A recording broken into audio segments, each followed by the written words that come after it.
Hello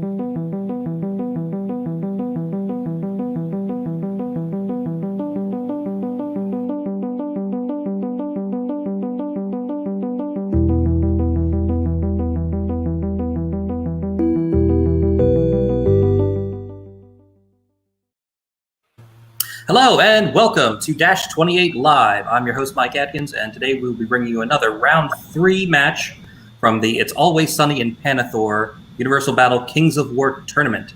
Today we have Rashad Navidi versus John Green Jr. This is a little bit of a club rivalry match here. We've got Dojo versus Tabletop Titans, and we're dealing with some technical difficulties here today, but we do have both players here to read through their lists and talk about their deployments. Also, we've got... We're making it work. Also, I've got Matt and Felix here to help me talk through the match with everybody and help everybody at home follow along. So thanks for being here, guys. You guys are going to be playing Dominate on a map that has been a topic of a lot of discussion, but we'll let people see that when it comes to it. First, though, we're going to go through your list. So I'm going to bring up first John's list. John's playing Abyssal Dwarfs. And John, if you could talk us through your list real quick. Sure. I'm just going to go right to left on the screen. But I have 4 units or 4 hordes of Abyssal Grotesques. One has Brew of Strength, one has Brew of Sharpness, one has Strider, and one has Pathfinder.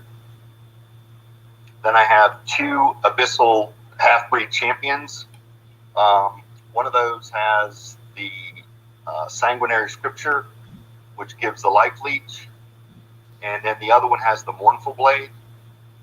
I have 2 of the Mortars. Then I have 2 units of Gargoyles. I have 1 unit of Slave Orcs with the Dwarven Ale. Okay. And then I have the Overmaster on Great Winged Half-Breed with Aegis of the Aloha. Okay, cool. Thank you. All right. Next, let's pop over and take a look at... Oh, I'm sorry. John, which of the special characters for the tournament did you select? I took Dennis. You took Dennis. Okay. So that's a choice between Inspiring and Rally 1. Is that right? Correct. That's right. And unless I say otherwise, he's going to be Inspiring. Okay, cool. Good to know. Okay. All right. And now over to Rashad playing Undead. All right. I'm bringing Jarvis the Necromancer, although I'm not bringing any good aligned allies with it. I just like that he's very inspiring and that he has that extra range on the spells, and also he's a toolbox. He does everything. He surges, he lightning bolts, he main chants, and heals. 2 regiments of Revenants. Love the Dash 17 defense 5 in them at the points cost. Regiment of Wraiths for search shenanigans. 2 troops of Revenant Cavalry for chaff, for thick chaff purposes. A regiment of Soulbeaver Cavalry with Magor's Potion of the Caterpillar. Another regiment of Soulbeavers with the Brew of Sharpness, because I like the cheers. A horde of Whites with the Brew of Haste. A Vampire Lord with the Chalice of Wrath mounted and Lightning Bolt 3. So he's Fury and mounted and Lightning Bolt. A Revenant King and an Undead Flying Worm naked to keep him cheap, and a Cursed Pharaoh with the Wings of Honey Mace. And the special character that I have is Frank Reynolds. He shoots a little bit. I think he has 4 attacks on 4s with piercing 1 at 18-inch range. Yep. Sounds right to me. And he can move his full 8 inches and still shoot. Right. Yeah, that's his shtick. Cool. All right, now I'm going to bring up your UB room real quick. So if anybody that watched our matches yesterday, this map looks familiar. So you guys have this flat, difficult terrain running all the way across the table. We've got a couple of height 3 hills, a couple of height 9 forests, a couple of pieces of height 9 impassable piles of rocks, a couple of flat swamps, and no obstacles. And you guys are playing Dominate, and I see you put out a nice handy 12-inch ring there in the middle for us to look at. That's great. Across the top here, I think these are John's units across the top. John, could you walk us through left to right what you've deployed where? Sure. So the Overmaster is on the far left, on my far left. Then I have the Gargoyles in front of the Grotesque with the +1 to hit. I don't think I just moved them. Actually. Then I have the Orcs, the Slave Orcs there in front of the Grotesques with the +1 strength. I have Dennis in there, sort of right behind the Orcs. I have my 2 mortars placed, and then I have right in front of the mortars the Abyssal Half-Breed with the Mournful Blade. On the far right, I have the 2 units of the 2 Grotesque Hordes. The one on the far right has Pathfinder. The one on the closer to the left, on the left, has Strider. Then I have the Gargoyles behind that, and then I have the Abyssal Grotesque, the other Grotesque champion with the Sanguinary script. All right, perfect. Thanks for that. And Rashad, you're down here on the bottom with your undead. Could you walk us through your deployment starting over here on the left? We have the Rev King on Worm on the left-hand flank, hoping to keep that dragon honest. The Rev Cav troop in front of the Soul Weavers in order to chaff. I think that's the Soul Weavers with Caterpillar on the left flank. In the center, we have a big hole in between my troops. I usually don't like to do that, but in the center, we have the Vampire Lord right next to a regiment of Revenants. Then we have some Whites. In front of the Whites is Jarvis and Thero. Then we have another regiment of Revenants to the right of the Whites. Frank Reynolds in between the regiment and the Wraiths. And then on the very right flank, we have a troop of Rev Cav and a Soul Weaver Cav with Sharpness behind them. All right, great. Well, thanks so much, guys, for walking us through all that. This looks like it's going to be a really interesting and fun match. So good luck to both of you. We'll be watching, and we will see you back here when you're done. Good luck. Thank you. Yep. Good luck, guys. Thanks, Sean. Now, Rashad, we'll just stay on Messenger, huh? Yeah, we'll stay on. Perfect. Yeah, that worked out pretty well. All right. We're making it work. So, all right. So let's talk about how these guys have deployed. So John took the top side, which I think seems like the more popular option, given that the river is a little more slightly on the lower side. He's kind of put his artillery right there in the middle, and then he's loaded up 2 sides. That's kind of how I deployed when I played, and my force was kind of arranged similarly, and it worked out pretty well. But I wasn't playing against an army that had a lot of flying stuff. Well, he had a couple of flying stuff. Wasn't a surge army. So what do you guys think about how Rashad has deployed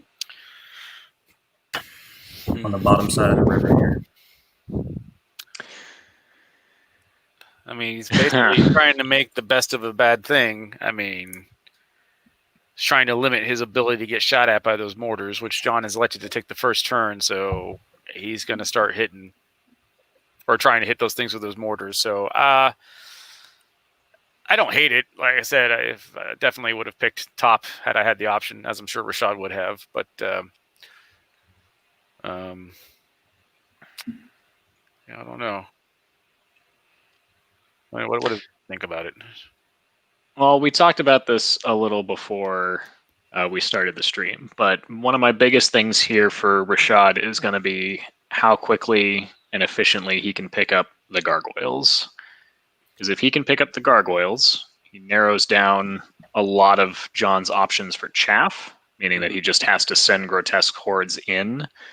And Grotesque Hordes are good, but with the big river in the middle of the table, if Rashad can bait them into combats like with Rev Cav troops, for instance, or the Wraiths, they won't necessarily pick up those units in one go,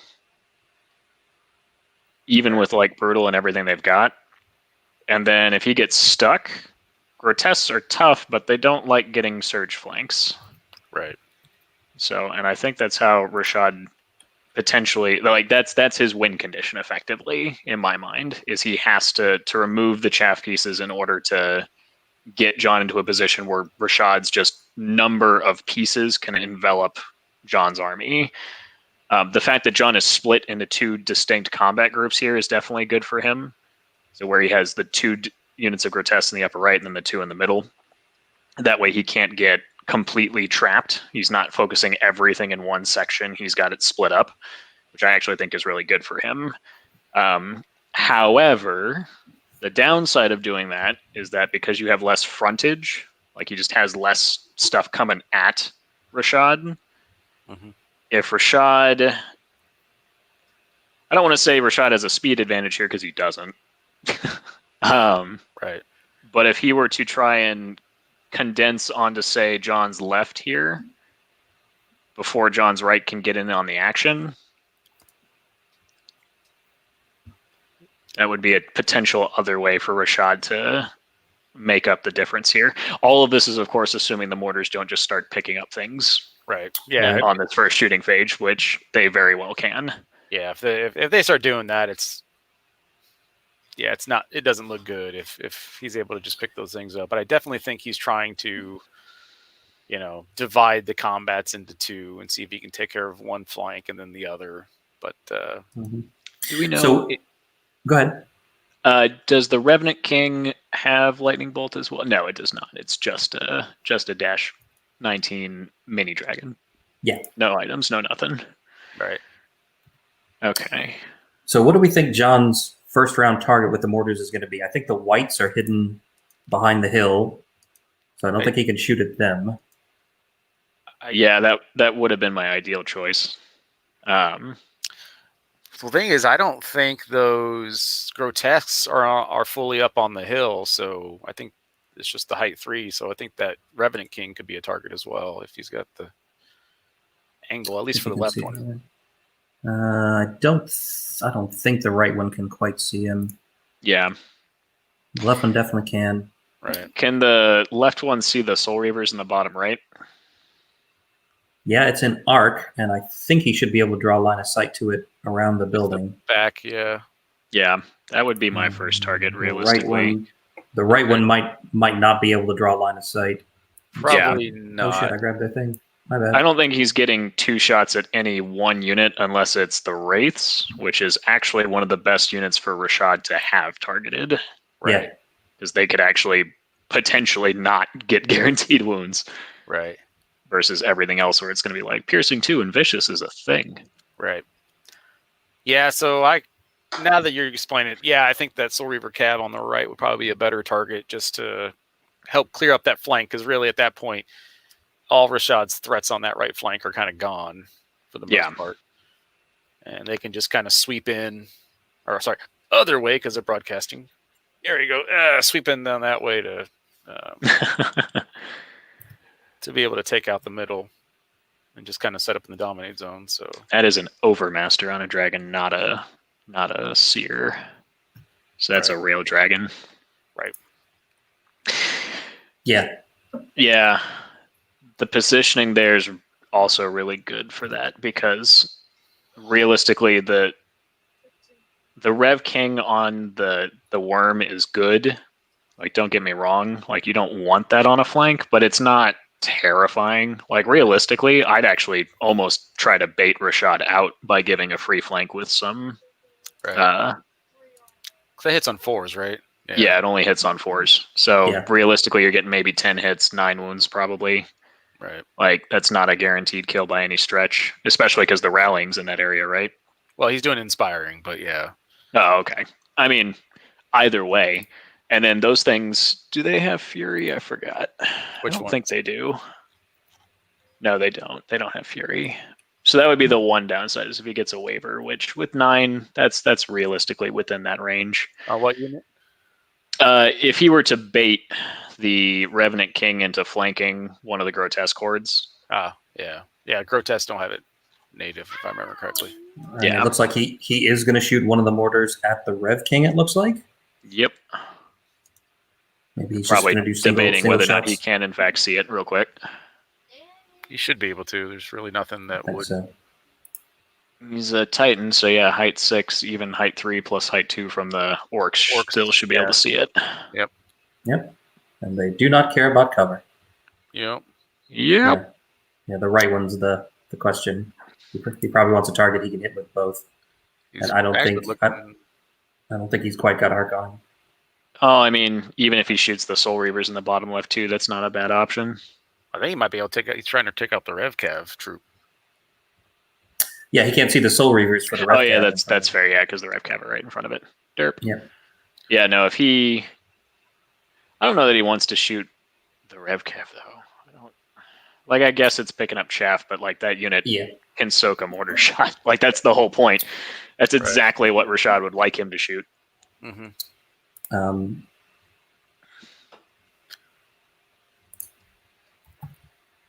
Interesting. I'd much rather put wounds on Soul Reavers who won't get it back right away. True. Yeah, I guess it's just it's just a style, because when I played against Rashad, I definitely like shooting all these Rev Cab troops with my artillery was like my priority one, because I really wanted to win the chaff battle, and the only way I was going to do that is if I took them out. But like John doesn't really have a whole lot of chaff, so he doesn't really need to try to even that back up. He's not relying on it like I was. Yeah. Right. Now he's looking at the Soul Reavers on the other side. Yeah. Yeah. That's what I think is the better target. Because also there's the chance of wavering the Soul Reavers, which could shut down. Right. Yeah, there we go. That's what I suspected. Hi, Jeremy. What's up? Thanks for joining. Ooh, Sure. Double hits. That's no bueno. Oh, shit. Double hits. On the Soul Reaver Cav in the bottom corner. That is a bad start to the game. Oh, no. 1, 2, 3, 4, 5, 6, 7, 7 hits. Yeah, that Mojo just went out the door when Jeremy showed up. Mojo's like, I got something to go. See y'all later. No. They're D3 plus 2. Yeah, so it looks like 7 hits or seven potential hits. Yeah. But which is going to turn into so It's far 7 looks wounds. like 5 and a vicious reroll. Yeah. So that's why I would have. That's exactly why I wanted to shoot them first. Right. And there's a 6 for the reroll. Yeah. Converted. There's a chance for a waiver now on a 9 even, which is not bad. With shattering. Oh, on an 8 then. Fuck. I hate those things. Oh my god. Yeah. No, they're so good. They're disgusting. They just need like 1 or 2 less special rules, and I think they just should never have been given shattering. Like full stop. Well, and with Vicious, it's like whatever they hit, they're getting through his wounds, basically. Yeah. Unless you just like triple flub, right? Yeah, let's just roll a bunch of 1s. You know, literally the only difference between them and second edition is they got better odds of hitting things because you roll more dice. Therefore, you just statistically have a like the math is the same from an odd standpoint, but rolling more dice means the chances of like hitting that 33%. You're gonna hit it more often now. So and let's give shots at him it. brutal. And then they gave it devastating, which with no points increase. 1 hit on what's on the right next to the. Probably the Wraiths. It looks like the Wraiths. So yeah. So 1 hit, that's 4 or 5. Sorry, because 5 because plus 2. 5 needing 3s. No, we need 4s. Need 4s. They are tanky sons of. So 3 wounds. So still 3 wounds on your Wraiths. Should be only 3 here. Is that Wraiths or Whites? Those are Wraiths. Hey, John. No, that's only... they're piercing 3, aren't they? No, they're only piercing 2, I think. No, they're piercing 3. They're piercing 3 because of course they're piercing 3. Yeah. So 4 wounds. That's a big old roll on the Soul Reavers coming up right here. Drum roll, please. 7 wounds plus shattering. This could be a very rough start for Rashad. Out of inspiring range. Yeah. 6. So I think they're okay. They're 15, 17. Oh, Like yeah. So it's a 14, man. So just below what they needed to waiver. He got a nerve roll he needed to be low there. Yeah. Yeah. You can feel Rashad. You can see the relief in that typing. Yep. Yeah, the heavy mortar is piercing 3. The regular mortar is piercing 2.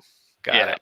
Mm-hmm. Because reasons. Now, is that a blocking terrain? The hill that's or that rocky outcrop up and to the left? Yeah, it's blocking.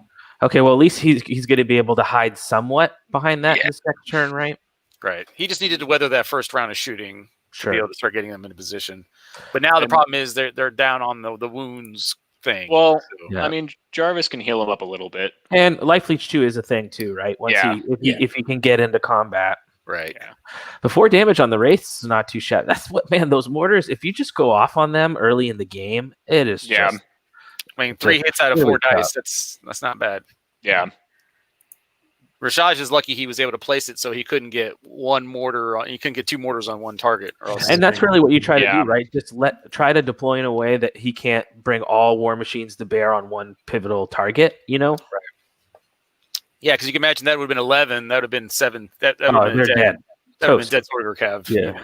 And actually, Yeah. probably would have been more because they would have had 12 wounds or 5 They're- wounds. Instead They're of, putting Yeah. like garlic bread in the mortar shells. You know what I mean? Just like- so Olive Garden unlimited breadsticks. yeah, just unlimited. All the unlimited breadsticks right in the mortar shell.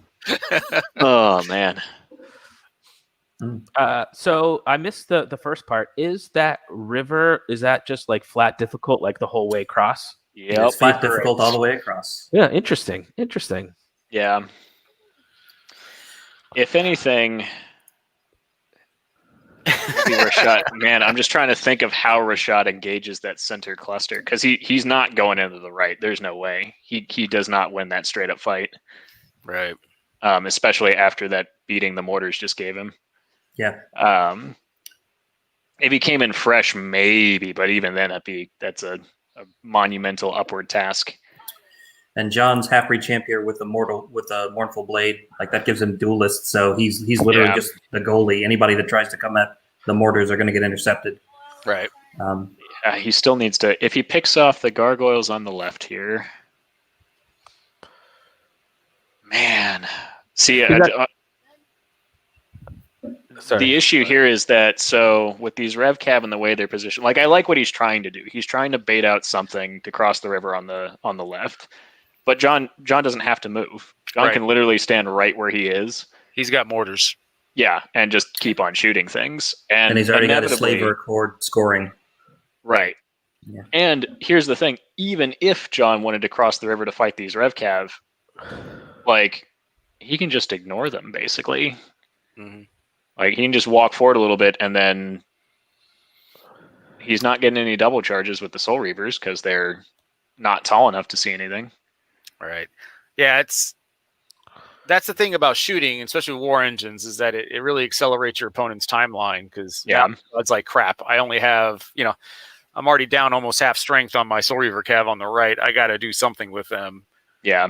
Like this right play right now is just to get into cover and avoid a second round of shooting. But in his mind, he's thinking, oh crap, like, I might get one turn of combat with these guys. Yeah. This one gargoyle unit on the left could charge the Rev Cav, block up both the Rev Cav and the Soul Reavers, and allow his entire left to come forward if he wanted to. And then he could get whatever charges he wants. And he could probably even do it, and I don't know, it's hard to tell with the angles and without having that arc checker, but he might be able to squeeze the Overmaster into a spot where nothing can charge it on the full left side of the board. That would be a little tight. Yeah, maybe not with being within an inch of. Yeah, maybe not. Yeah, but he could certainly put it so that if the Rev King on Worm wants to come fight it, that the Grotesque will murder it. Mm-hmm. Mm-hmm. I mean, Rashad does have that hill right at the bottom of the dominate zone where he could probably put some unit strength to kind of wait out, but then he's not in combat and all his other stuff is getting killed, and I mean he's gonna have to deal with those grotesques, at some point. Yeah. This is the position Grotesque want to be in, where they can countercharge and or force Rashad to cross the river first and then get fresh charges. And that's a vampire right in the middle. Rashad. Yeah. Usually he runs a vampire right. Okay, and even the vampire's not in a great spot because look, it's right away from the half-breed champ.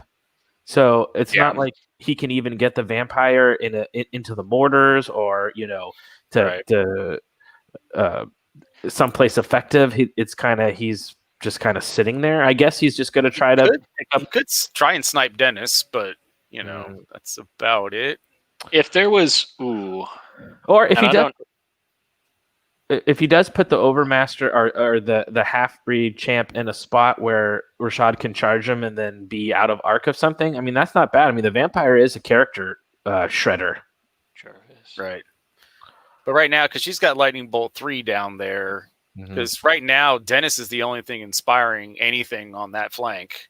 That could be a good target for sure. Now, granted, it's only Lightning Bolt 3, but I think Dennis is only 11, 13 nerve, so or maybe 10, 12. They're not high. Yeah, it's not a high nerve. His Vampire Lord does not have Surge. That makes me sad. So he only has two sources of Surge, and one of them's the Cursed Pharaoh, which is about to get punched by something. Probably the guy with the Duelist. I imagine. So that leaves just Jarvis with Surge 8. Realistic. So I'm looking at this and thinking, like, what are ways that he can pounce on John's line and actually make a dent somewhere? And I'm looking at the Whites and the Grotesques on the right-hand side, but their flank is peeking out the edge of the forest. And some clever character positioning could make it so the Whites would come in unhindered, right? If they got surged in. Yeah. But that's a big surge, and he only has 13 on his side of the table, which will go down to 8 next turn because that Pharaoh won't surge this game. Yeah. Well, is he 6 or 5? He may be 6. I may be shorting him a little bit. No, it's 5. Of course it's 5 because it's the undead fake Pharaoh. He's not as good. Right. But Dennis is 10, 12 nerve. Okay. Gotcha. But he is inspiring, so he'd have to have a pretty lucky rolls all around. But if anything, I suspect, I guess he'll use the Vampire's Lightning Bolt to try to pick up the Gargoyles. He has to pick up that unit. Yeah. Right. That would be a good target. And they're out of, I'm assuming, out of Dennis's inspiring. So yeah, that's that's definitely probably 6 inches. That's definitely a better target than hitting Dennis. You can use Dennis in round 2 or something if you really need it. Turn 2 if you needed to, but needs to take out those gargoyles. Is the Overmaster very inspiring? No, just regular. So those gargoyles look to be out of inspiring from everything. Right. Maybe just into the Overmaster, if anything, but no, he's too far. Okay, so that's definitely his best shot. 8-10 only needs a couple wounds to bare minimum get a waiver and hopefully a lucky pickup. Right. And if he loses those gargoyles, I think that is something, like you said, Rashad then has a lot more power to dictate things at this point. Yes. If he can pick off those gargoyles. Right. Because ideally he wants to get the rev cap up and get the Soul Reavers on the other side of that terrain. Right. Yeah, and then be charging from there. Because he doesn't have a lot of great combo charges on that side, so he really needs to have the Soul Reaver at full power, I would think. Yeah. Or he needs to get the Revenants up there. Realistically, here's the thing. I would just shove those Revenants as far forward as he can every turn. It does not matter if they die. Now, why did he not move the Soul Reaver Cav on the right?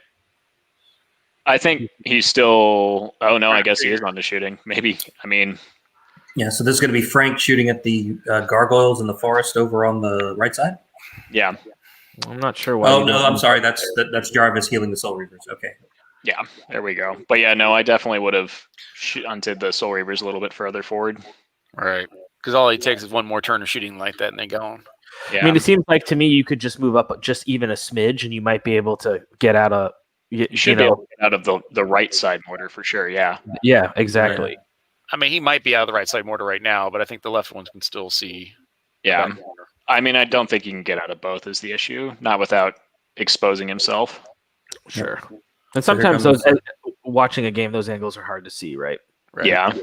Because you got to remember, it's the Pathfinders with the Pathfinder Grotesque, the ones on the far right, so they can declare charge whenever they want. Got it. Yeah. And it's Strider on the left, so just as good. Yep. And then he still has an Abyssal Half-Breed champion there in between them, so... Yeah. Oh, only one hit from the vampire on the gargoyles. That's all it takes, though, sometimes. One damage. Sticks the wound, though. It's like, it's already a 7 to... Or, sorry, no, a 7 to waiver and a 9 to kill just from one wound. Yeah. Like... And now I'm guessing Frank is going to shoot the other gargoyles. Sure. Yeah. So anyways, I started shooting. I started blasting. Finger guns. So 5s, 2 hits. Manages 2 hits. 2 wounds. Manages 2 wounds. 2 wounds? I mean, So that's 6 good. and an 8. Yeah. That's really good. Yeah. only get one of those wounds back this time. Nerve on the right side. Forsooth. Shucks. Yeah, no, they're okay. One on the left. Waiver. 8. Waiver. Yeah. Nice. Yeah. Ideally, he that wanted helps. one of those to go this turn, but that's still at least. I mean, but here's the thing: it doesn't matter for John. Like, Rashad needs those pieces to go away so Rashad can move forward. Right. Yeah. John doesn't care. John can just keep shooting. John can stay exactly where he is right now and be in just as good of a position next turn. Yeah. There is no reason for John to move anything. Yeah, and I'll remind everyone that for this event, the way it is scored, you only need to win the scenario by 1. There are no bonus points for winning the scenario by more than that. Okay. Yeah. If anything, the one move John makes is to pounce on the Pharaoh and punish Rashad for throwing that so far forward. That's what I would do if I was John. Yeah. I mean, there's no danger in that either. Plus he's got dual, so that's 12 attacks. Yeah. If anything, threes and threes with vicious. So does he have? He could bring in the other one potentially, right? As long as he moves the grotesque back a little bit, then he could draw a line of sight with his pivot.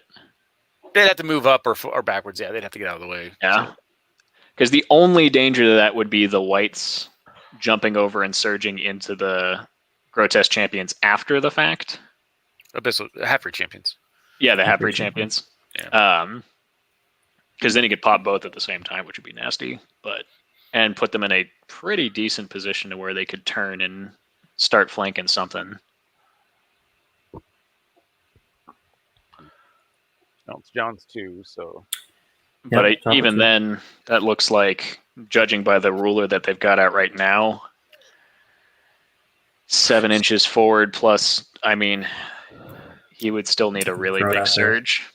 So is he? I just saw that I hadn't seen that him move up the Pharaoh that aggressively. Yeah. Is he just being like, I'm sending the Pharaoh to the cannons? You'll have your chance to fight me in combat one time, and I'm just kill me if you can. If not, I'm going straight to your mortars, basically. Yeah, I mean, That's my guess. Yeah. So if you kill me, okay, cool. If not, I'm still going to walk over to the mortars. So I'd almost ignore the mortars and go start punching gargoyles. They're out of his walking range right now because he's speed 6 without flying, right? Or speed 10 with speed 5 without flying. Yeah, but I think the boots still change his movement to 10, right? Unless I think so. Oh, the wings, you mean? Yeah, no. He is speed 10. So 10. So he'll be able to walk. Yeah, he's still. I mean, that's the reason the wings are so good is because it changes your speed to 10. Right. So even if you get grounded, he's still like, but I'm still speed 10. Right. And that's why it's important that he gave the flank, right? Because now he's able to withdraw and either go straight towards the cannons or withdraw, change facing, and go charge something on the other side. So he will have, if he lives, he's going to have some movement options. Right. Yeah. That is the one with Mournful Blade. So that champion's got 12 attacks, 3s and 3s. With vicious, that vicious man. It's a good chance to waiver the Pharaoh if nothing else. Yeah, about to say probably 7, 8 wounds maybe. Yeah. And he's only defense 5 and he can waiver on a 14. Yeah. Right. So he'd just need a 6 to waiver generally. So Yep. But even with 1 wound, he'll be hindered when he goes through terrain. So if he tries to go punch the gargoyles on the right or even punch in the mortars. Mm-hmm. I mean, I don't think he kills the mortar, but he could stop it shooting. Realistically, I'd prefer to punch the gargoyles because it would put the half-breed on hindered coming after him. Yeah. And then potentially he picks up the gargoyles and then can start punching the back of the grotesque to remove Thunderous. And then when you have life leech and regen and you're being charged by something that's hindered, all it takes is a bad roll or a good roll on Rashad. And next thing you know, that Pharaoh's back to full strength. The Pharaoh's going to be able to really stick around a lot longer than John's going to want to deal with him. Yeah. So question on the left-hand flank with those gargoyles being wavered. I don't like this. This is bad. What are you doing, John? This is dumb. You literally should not move. There is no reason to move here. I don't necessarily see why he wants to be aggressive here. No, he does not. There's no reason to move forward.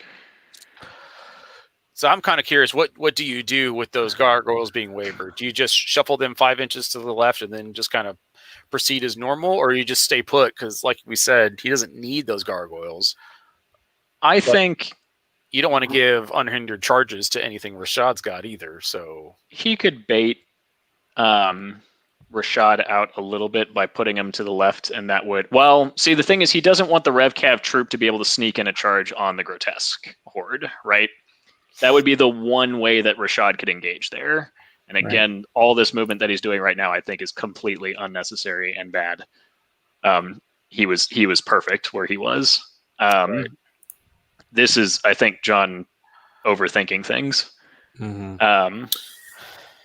Because like this RevCav troop now could get a flank on the Greater Axe Horde, or the Great Axe. Yeah, it is a Great Axe Horde. Well, it's labeled Great Axe Horde, but it's Slave Orcs. And also, what I'm looking at here is now if those whites, because they've got Brew of Haste, so they can go a full 8. If they turn and fly up on the hill, they can go 3, 6, 7, 8. They're only 1, 2, 3, 4, a 5-inch surge away from the flank. And I've had enough of Rashad's 5-inch surges for a lifetime, so I'm sure he'll get it.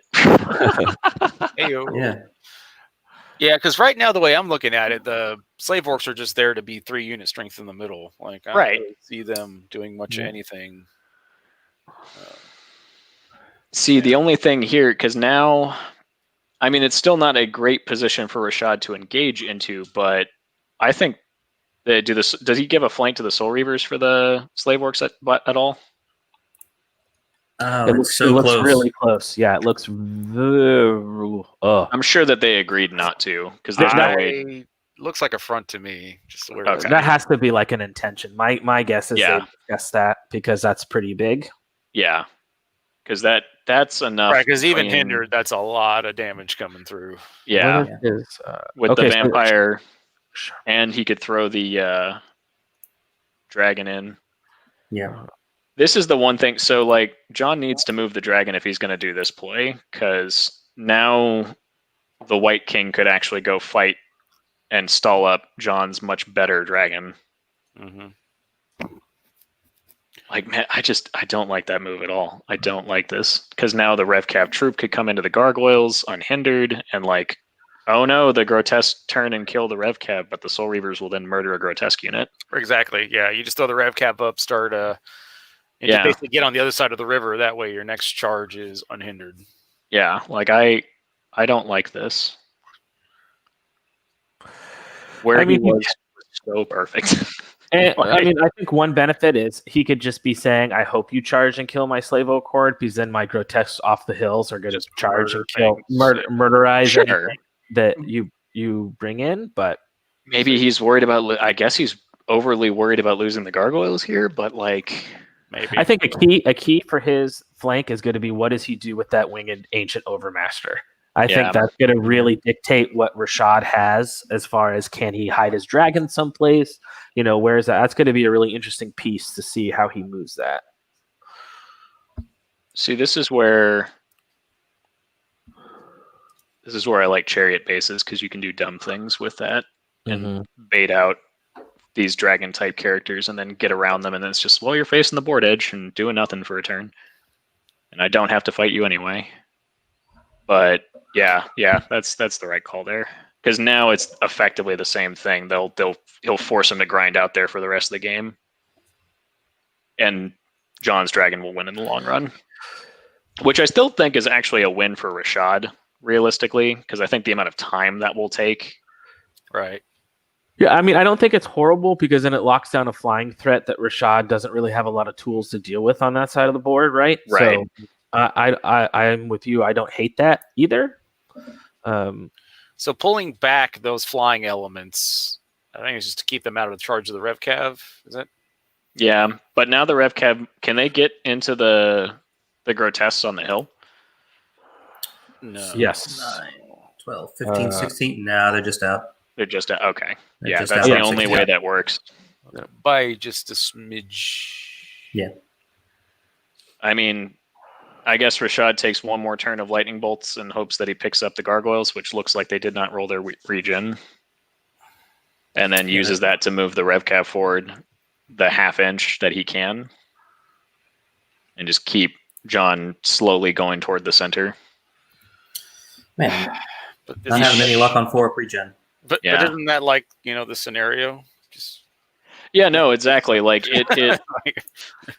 I wouldn't have moved closer to the center of the board as John yet, because he's got 5 more turns to do it.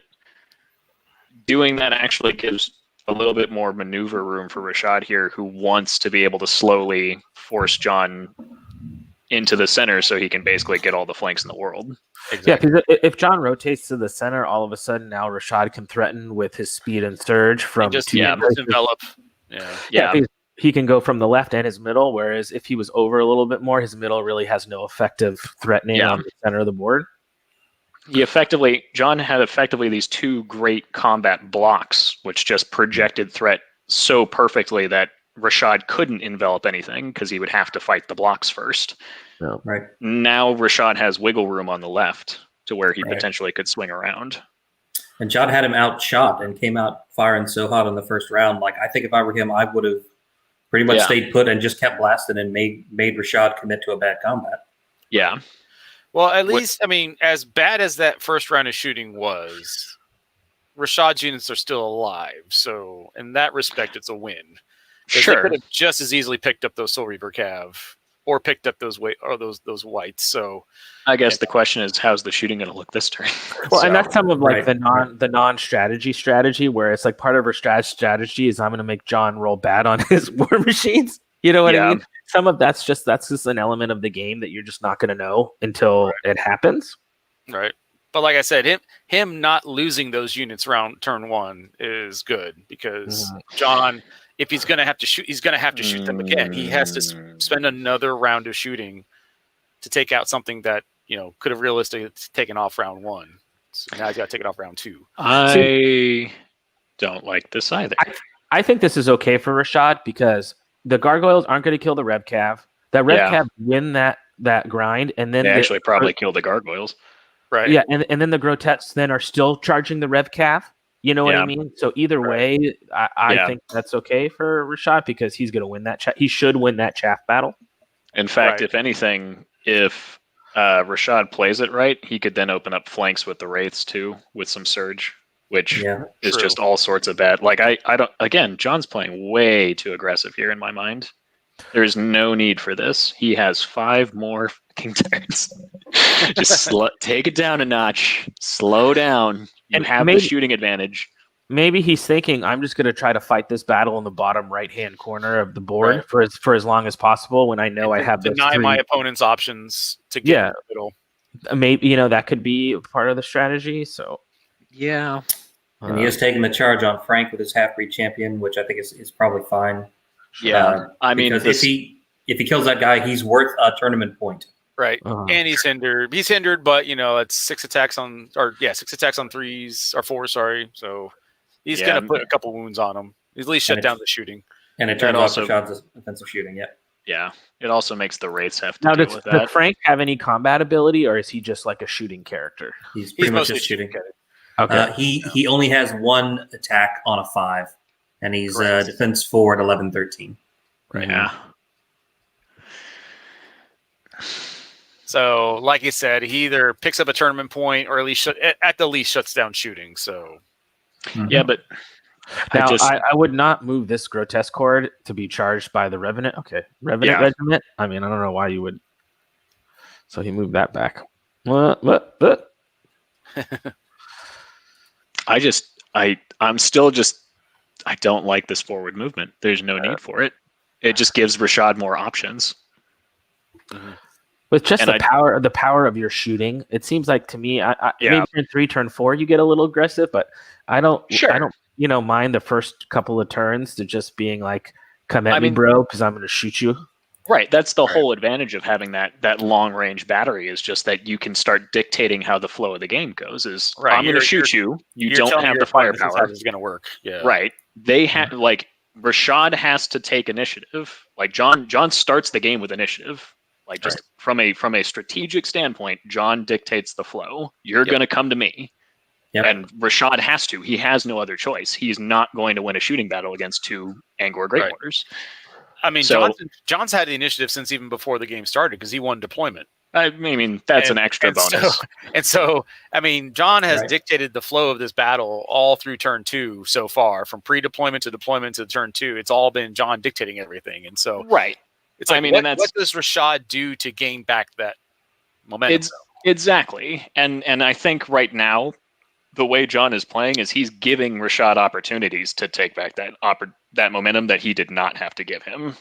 He absolutely does not need to be this aggressive. But John's a really smart player, so I want to think that like he's thinking about there's some strategy. So I mean that is a strategy that if he can keep Rashad fighting in that bottom right hand corner for long enough in the game, that's why I would love this sort of move on like turn 3. You know what I mean?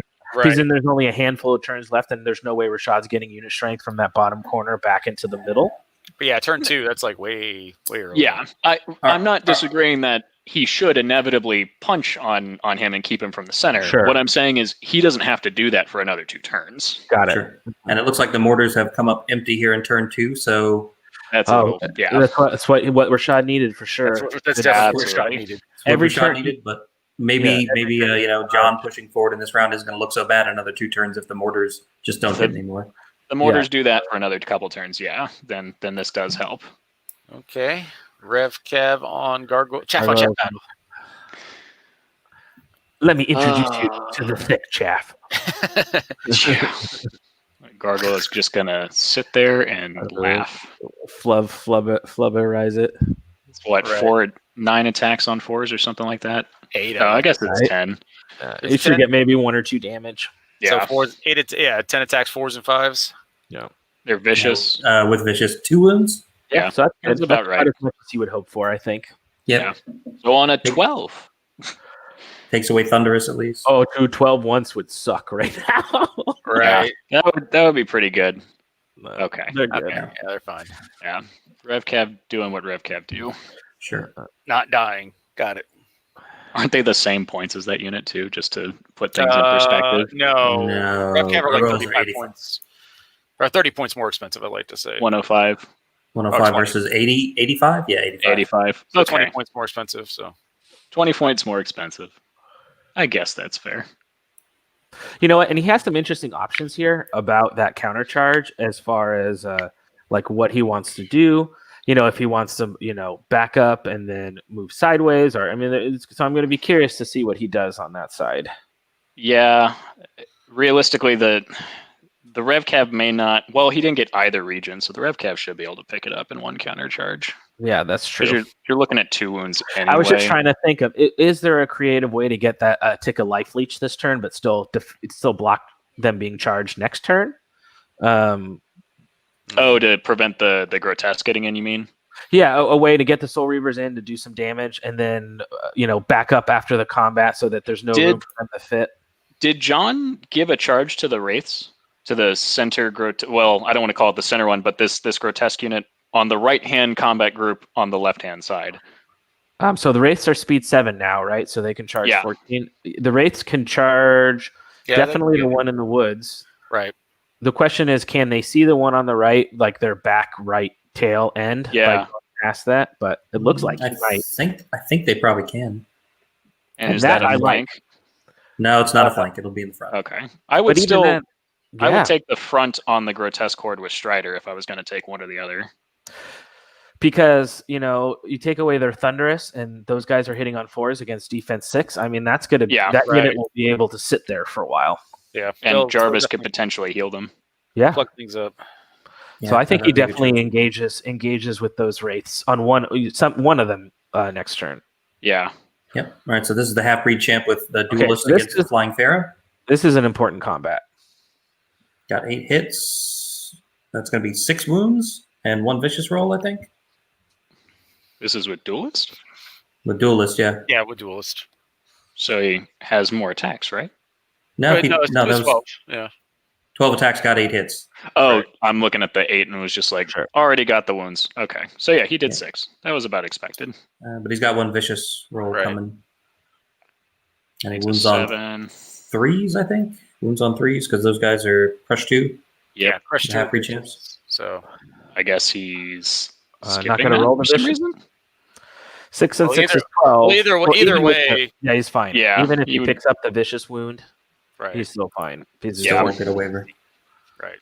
So, Man, in that now respect, that's that's what Rashad was probably hoping for. yes. Was the like, okay, you hit me, cute. All right, see you later. could Now the regen life leech. Regen And- life leech. Now And there Rashad goes wasting no time. No time at all, charging straight through that swamp at the mortar with the Pharaoh. I will kill you, mortar. yeah Madame Well, Portos. stop it from shooting for a turn. He needs a Right. couple regen on this 6, Yeah. I think. Okay, good. 2 is what I would hope he's in with 2 plus life leech. That's basically 3. Right. Yeah, it's not bad for sure. Mm-hmm. Interesting. Man, that Pharaoh with wings, man, he haunts my dreams. Man, you play an army with knight regiments. That Pharaoh just is like that's like he's chomping at the bit. So he wavered Frank. So Yeah, so definitely no shooting this turn. Yeah. See, man, what would it have been? 3 attacks, well, 5 attacks on 3s and 3s against the Grotesque plus the Wraiths. Potentially Bane Chant the Wraiths. I don't think he could have picked up the Grotesques in one turn, even if he pushed it. Can the Whites see the Grotesques? The +1 speed Whites? Yes. And 12, 13, 14, 15, 16. I think they're just out even. Oh, They are. They're just out. +1 Yeah. speed puts them at speed 8. Speed Yeah, 8. it makes So them they're like speed 8, cat, but- basically. so there's 16-inch. Yeah. They're just a smidge. Now that could have been if he had made a little mistake and that unit was up a little bit more. That would have been. juicy. Yeah. I would have taken that pounce, and I would have thrown in the Pharaoh for good measure just to make sure they go away. And yeah, exactly. Just throw in as much as you can. Well, he could still potentially surge them, right? Like 8-inch. I mean, if he can't do it with a regular charge, then the 8 He's inches not of going to surge get he 9 has. inches of surge. Yeah. You know? Because I And think he he's only just, has 8 surge. Yeah. He literally couldn't do it. Yep. If anything, he could try to flank the slave orcs in the middle, but I don't think he wants to do so that. they're going to roll a dice to see if the Soul Reavers are in the flank of the infantry horde. I imagine. Yep. I guess they did not agree to they that. not agree to it. Yeah. And Interesting. this is why, I don't think he needed to move forward. Right. But I still don't know if I like this charge. Because those Soul Reavers just get picked up next turn. The Rev Cab would go in with them. Rev Cab can go. Oh. Yeah. Oh, and then the Rev card, then they could the Rev Cab can. So pivot it Are is- blocking off. So Yeah. it is a flank. So let's hope that And he. the- So it's a Charge. double charge with the Rev Cav, realistically. I'm not sure the Soul Reaver Cav have line of sight without the Rev Cav moving though, because the forest here is in the way. It depends on whether they're Oh. most I don't of know. the people I have talked to or who I have played with, we have all agreed that the leaves hanging over the forest bases are part of it and also block line of sight. Oh, wait, never mind. I don't need to ask them for that. Right. Well, can you click Yeah, on the you Story just River Cav? Because Yeah. I mean, there's that little smidge of in between the corner of the Rev So Cav. if the leaves were not part of the terrain feature, as in blocking, you could see. But if they were part of the terrain feature, then he couldn't see. So I guess it just Right. depends on. Yeah. But even so, like you just then you don't double up. You send the Rev Cav forward an inch or two, and then charge into the flank anyway. Right. Yeah. Yeah. If it's not what you want, but if you can get the both in, that helps because Does the Vampire Lord have it by chance? No, he does not. He'd have to be a flying character. Well, but he's speed 8 or 9 yeah. on a Oh, horse? he's speed 8 this edition. He's down a speed. Okay. But still Yeah. really fast. 6, 9, 12. Yeah, he easily gets there. Yeah. Here's the question is whether or not they do the double charge here. Yeah. Because, if he can see it, then... If he can't see it, then the Rev Cav have to move out of the way first, and that's a big deal. But if he doesn't, then the Rev Cav just are blocking off the Grotesque easily. Now, the issue is, and I don't think Rashad may have thought this through, and this is the other reason I don't like this charge, even with that, is because, one, let's say he doesn't kill it, he's got a butt to the dragon. Almost guaranteed. Yeah, I don't Yeah. see how he won't be 18, 19. Yeah, so he's going to have to pick up this unit in one turn. So I'm guessing the vampire's got to go in too. Yeah, probably. And then the other issue is when he pops it, this Grotesque horde in the middle, I don't think there's going to be a way for him to prevent. I don't think he can stop one of those two units from getting to the Soul Reavers. Yeah. Like the Rev Cab can pivot and block off these center grotesques, and then the grotesque will pick up the Rev Cab. Yeah. 18, 19. Because Rashad's going to be in a position to where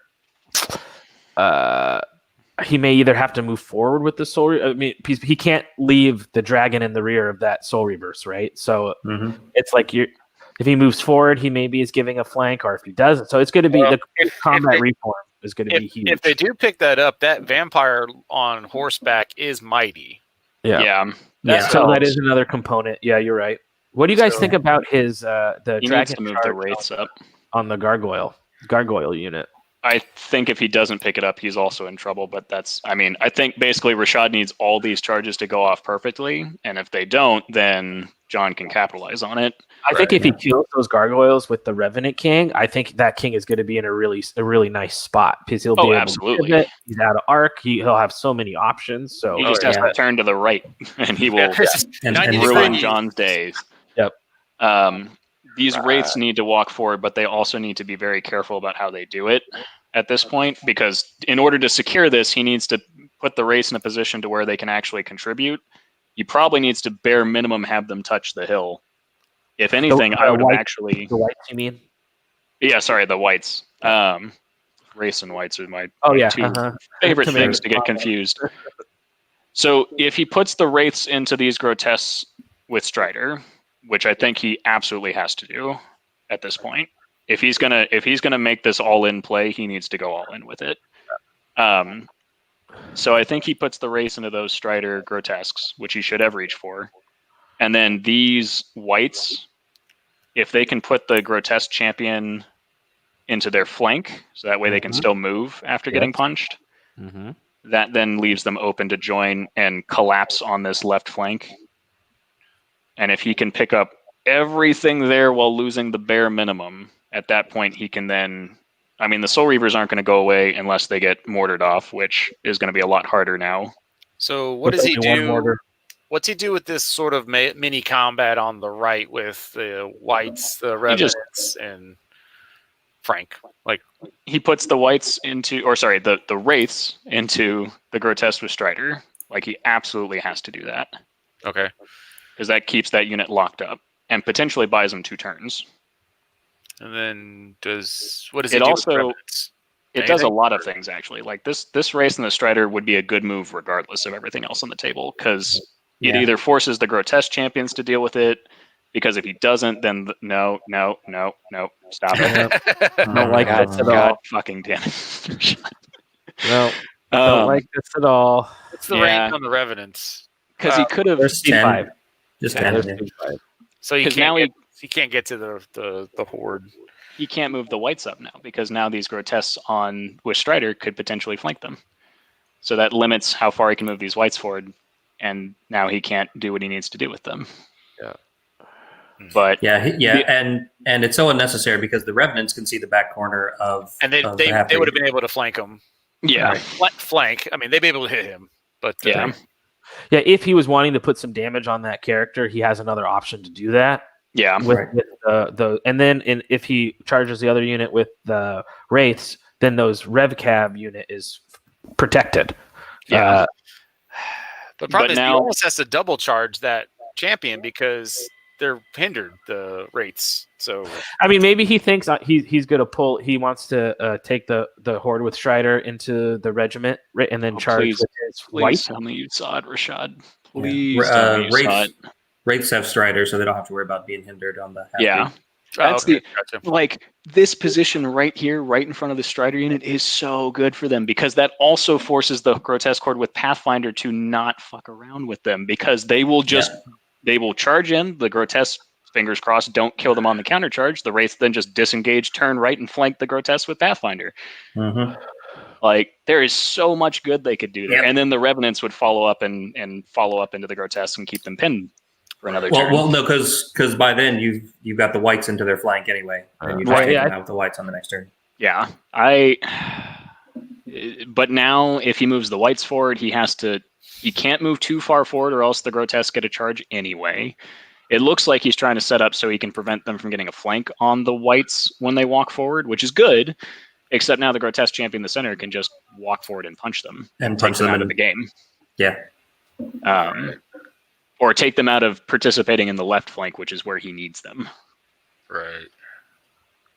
So yeah, because the grotesque champion is just going to like charge. Yeah, I mean, as long as he has arc on the whites, he'll just leave the wraiths and just go charge the whites.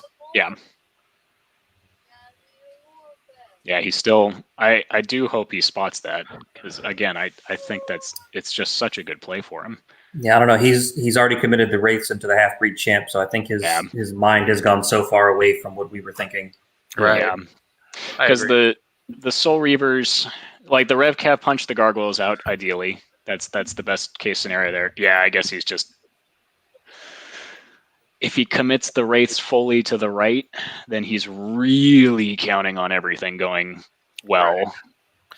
Yeah, so like we said, we've already sort of figured out he's decided that path, that course of action has already been decided. So he's just trying to figure out what does he do within that course of action. Yeah. Like Rashad wins or loses based on these combats. I'm almost question certain of it. is a Wraith Regiment likely to take out the Abyssal Champion? No. That's the other reason why I wouldn't even bother. Right.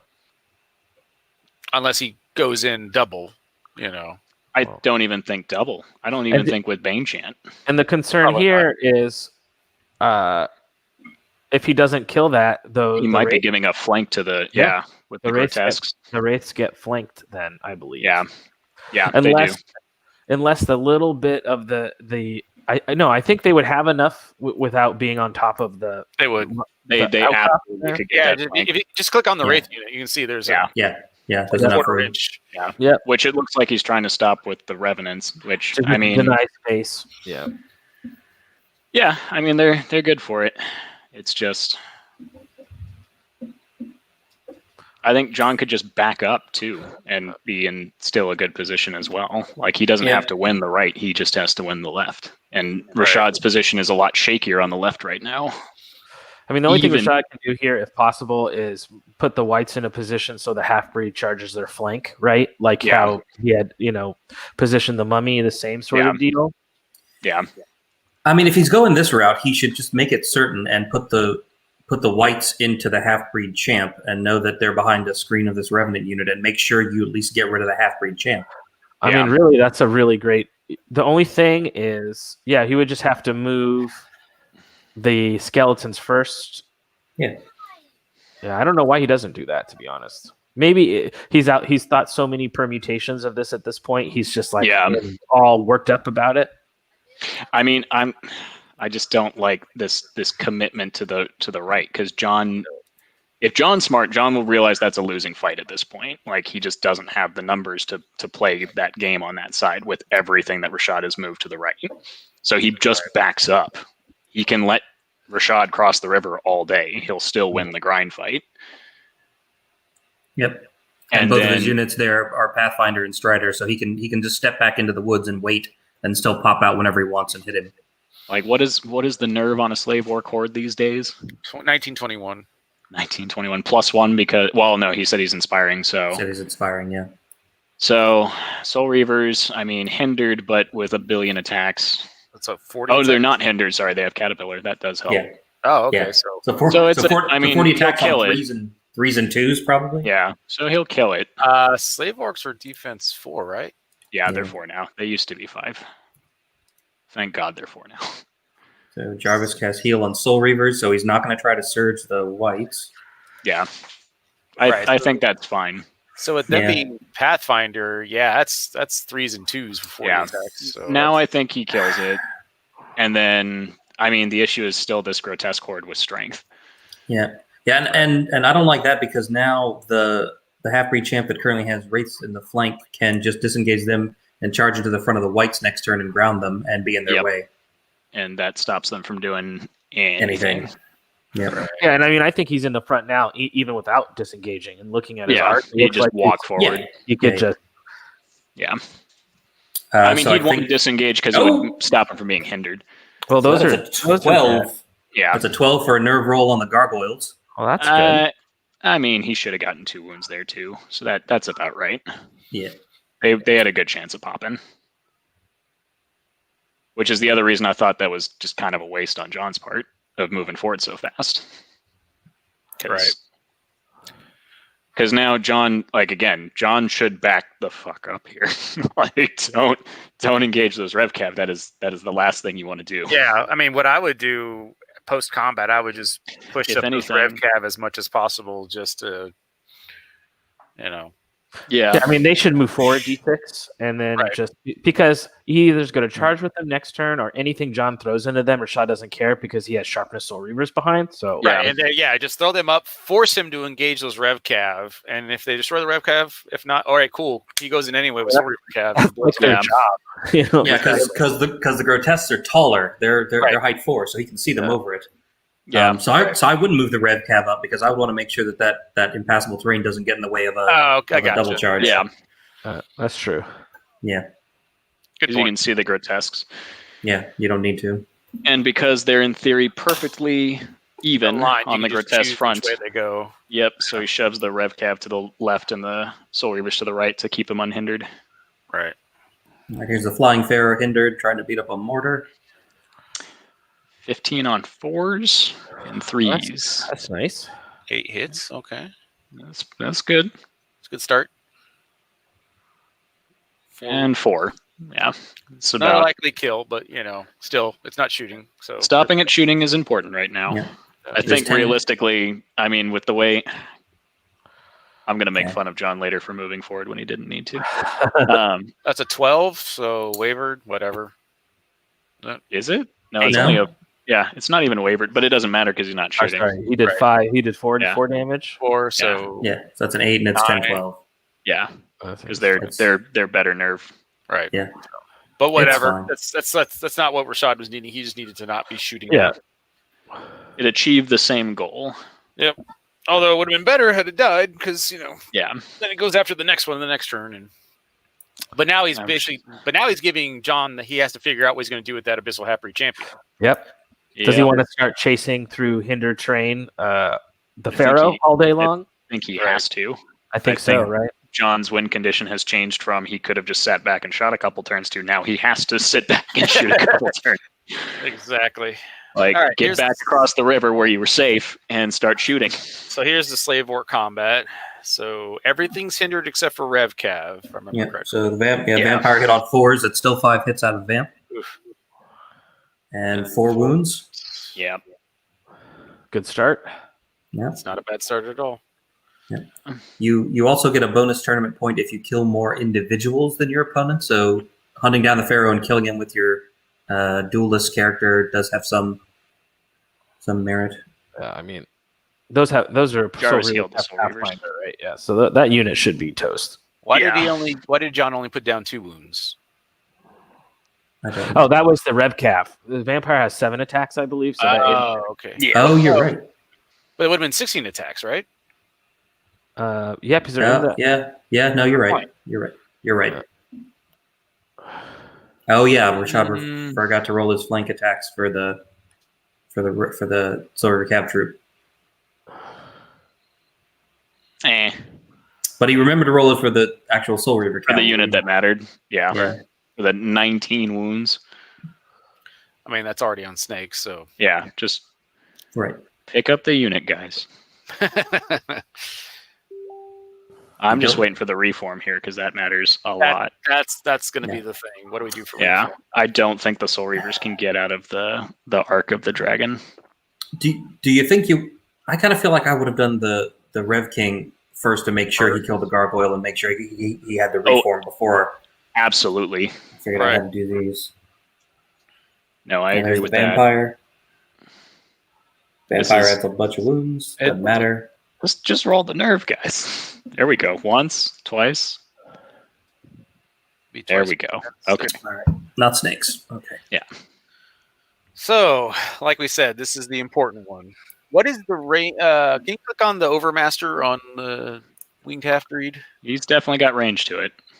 Yeah. And he's got arc to it. Well, if you pivot the Rev Cav fully, is there a way you can pivot the Soul Reaver Cav and not be within? I don't think so. I think it's a little too far over for that. To try to put it at a perfect angle to where the Soul Reaver are facing to Yeah, I think you're right.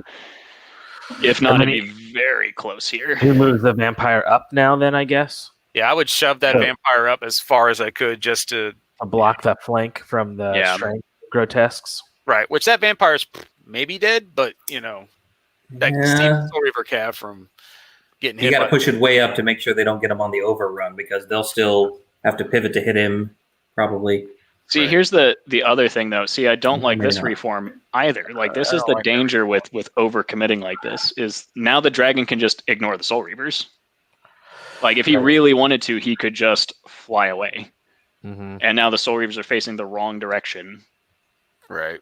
Not the grotesques. And the grotesque can kill the Rev Cav and the vampire unhindered because they don't care about the one revenant coming across a river. Like, that's laughable.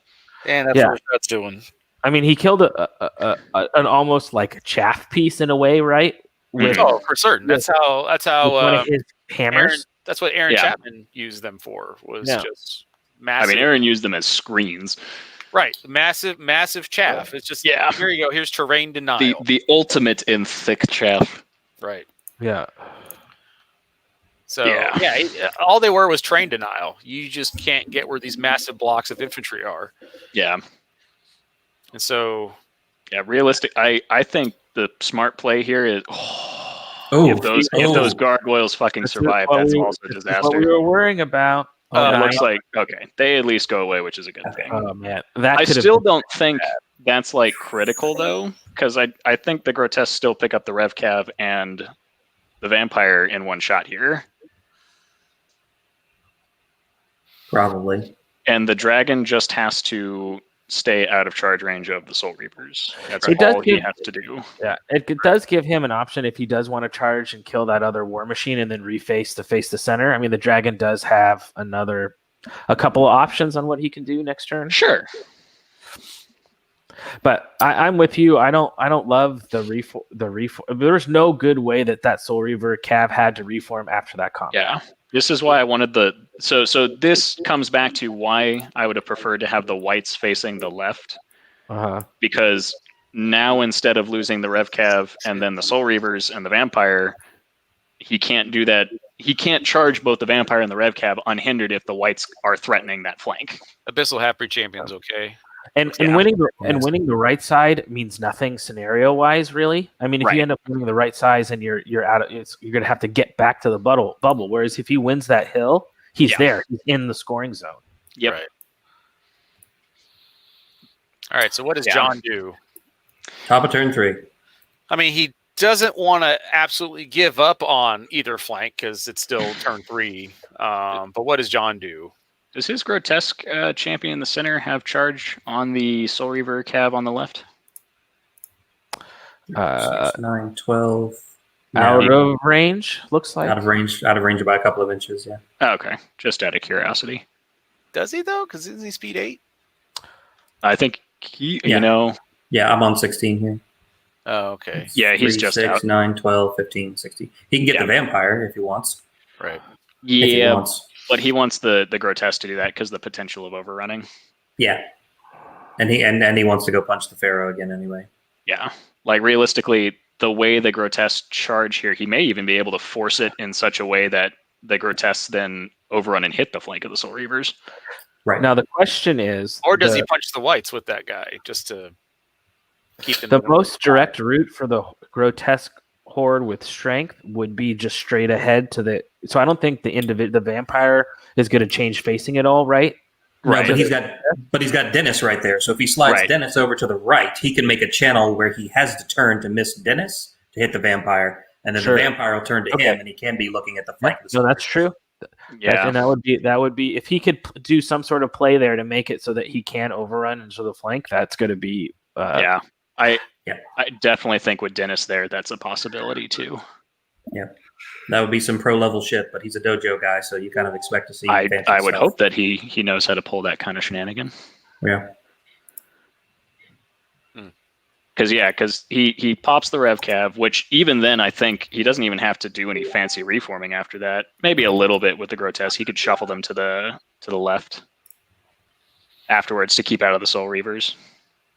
Alternatively, the Soul Reavers, they've just got Caterpillar. They don't even have +1 to hit. He could just punch them with the dragon and call it a day. Yeah, I mean that's true too because they probably lit crush the one dragon with. Yeah, they're not killing the dragon in the counter charge. no. Right, because that's No, and his dragon won't have line of sight to your rear or anything like that. like what, Yeah. 8 wounds to the dragon or something like that? Like, But the dragon has regen. Like out of all the And dragons, also, that's the best is he, dragon to like- pull that trick. is he Right. like 17, 19 or something like that? So He's a dragon. Yeah, he's 17. Yeah, he's 19. 17, 19. right, Yeah. so even if you do the 8 wounds, I mean, you're not likely to take him out because he's inspiring, and Yeah. he regens, and it's all right, cool. And now the Soul Reaper Cav are getting hit with whatever Yeah. murders the Rev Cav or the vampire after this turn. So The only danger of that is the Soul Reavers could disengage, and that gives them an extra inch of play. So I don't know. I don't think. yeah, but right now the way things are going to look like, everything's going to be on their flank, and even that disengage is not going to be enough for them to really get to anything. Well, the grotesques on the. I mean, losing the crushing one would, or the thunder one and getting reduced to crushing one could also make it so the grotesques just kind of laugh off whatever they can bring. But I think even crush one Soul Reavers plus the dragon could pop a grotesque unit, and realistically, that's why- John doesn't want that. I almost was hoping Rashad would have pivoted a little bit more, because right now he's pointing to where the grotesques are currently, not assuming Yeah, I they like move, this. kill and move up. Yeah, Well, I don't like this if they have Thunderous. Oh, is he just going to do it? Yeah, he's just. I think he's just going in. Yeah, Do it. Yeah. I don't know why he did the weird pivoting there, but he's on an iPad, so who knows what oh, that's interface fair. issues he's dealing with. Yeah. Yeah. Right. Oh yeah, I guess that Fine, may be playing. we'll make that. Okay, fine. Yeah. With that being the case, so here's the issue though, because this grotesque unit, so this the +1 to hit grotesque unit goes into the Rev Cav, right? Pops the Rev Cav, easy Yep. peasy. Uh-huh. But they're gonna have to slide over, and when they do that, that's gonna put them back in the charge arc of the Soul Reavers, especially if the Soul Reavers get an extra withdraw of an Mhm. inch.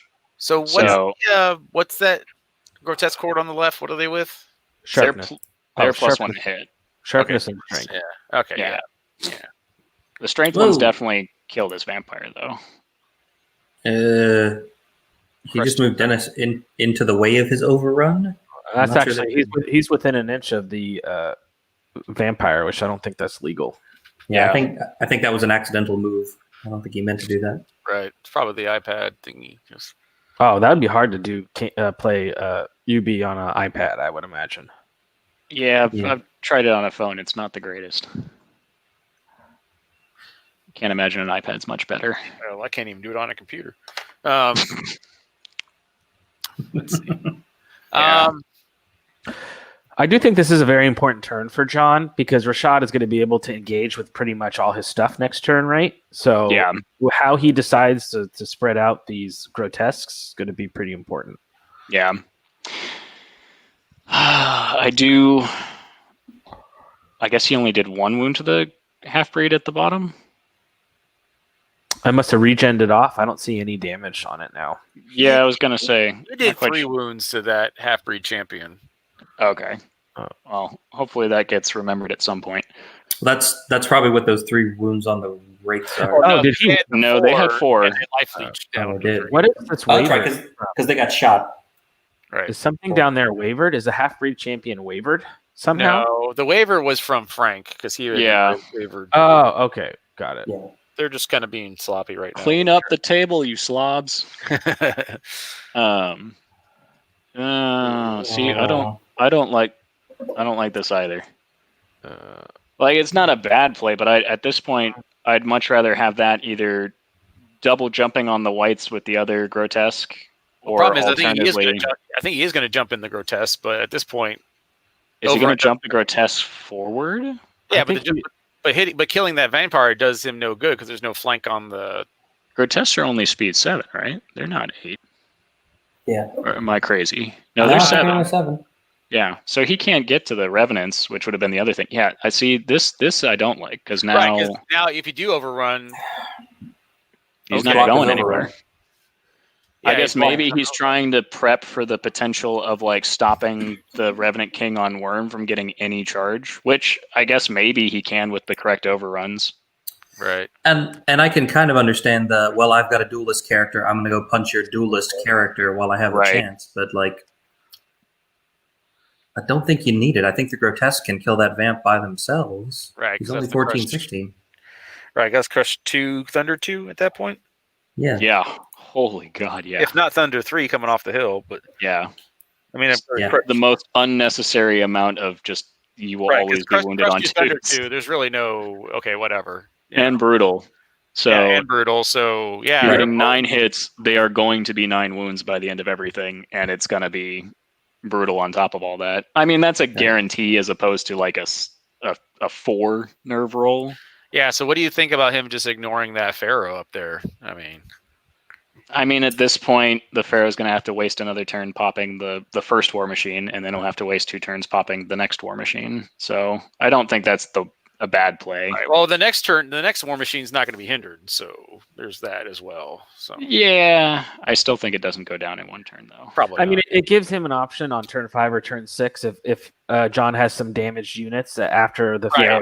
That is true. By the time he cleans up both of those, that's he'll have a chance to add into a center combat. I don't like this. He's going to try to go in on the left, I think. Or he's going to try to pop in on the Revenants with the grotesques, it looks like. Right. Yeah. He's trying to decide what to do with that other half-breed champ right now. Yeah. In which case, why on earth did he not go into the whites? Because stop those from flying. Well, I guess they could have pivoted potentially around everything. I just wish he hadn't used the gargoyles on the right. That would have been now that would have been clutch. Now that gargoyle unit would be the best thing in the world to throw into those whites, do 1 wound, stop him from flying, and then he just eats the Revenant unit, and he can just leave the 1 grotesque unit on the right to block up the Soul Reavers and the Rev Cav. Great position. Yeah, because right now his only option is to hope he can hit. Now he has to charge. Well, he can hit with the mortars, hopefully, and take out that fight unit. Otherwise, because they're dash 17? Yeah, they're still tough. Yeah. I mean, he hasn't hit the past 2 turns, last turn he didn't hit it. It's turn 3. Yeah. It's turn 3, This is the other reason I don't think he had to be this aggressive, is because now he's... In my head, I'm thinking it's like turn 4, and we're getting on the back end, but I'm like, oh yeah, it's still the first half of the game. He poked his head too far forward. Yeah, if he flubs the dice rolls against that Rev Cav troop with the sharpness grotesques and they somehow live, that's going to be real rough. Yeah, we're talking 15 hits or something like that, or I mean, he should pick up that unit, no problem. But that's the thing that with Rev Cav, that dash, dash 14, that dash defense really, they're a lot more survivable than you think. Yeah, and they're inspiring, and they're inspired by I Rev King. Yeah. I don't think he cares as much about the Rev King. I'm not scared of a Rev King on a flank, just because hitting on 4s is just so bad. So, question: does he, depending on how this shakes out, does he just take that Rev King into that other mortar? I don't think that's a bad option. I mean, I think it's a free pickup at that point, because 30 attacks on 4s, 15 hits, he'll kill it in 1 turn. That unit will pick up a mortar in 1 turn. That prevents the Pharaoh from having to waste 2 turns killing the other one, and that frees the Pharaoh up to start, doing other stuff. Well, it also puts a flyer facing the butt of everything. Right. Yeah. I like that move because it's interesting. After he can charge in the Soul Reavers on the right flank. Yeah. If he disengages and takes his free pivot.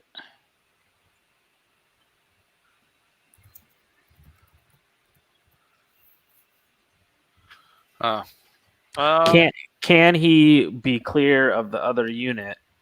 But can he? He's not engaged on multiple sides, but so he can disengage and reform. But then the question, because it's the free reform. That's the question. And then can he do it in 2 pivots?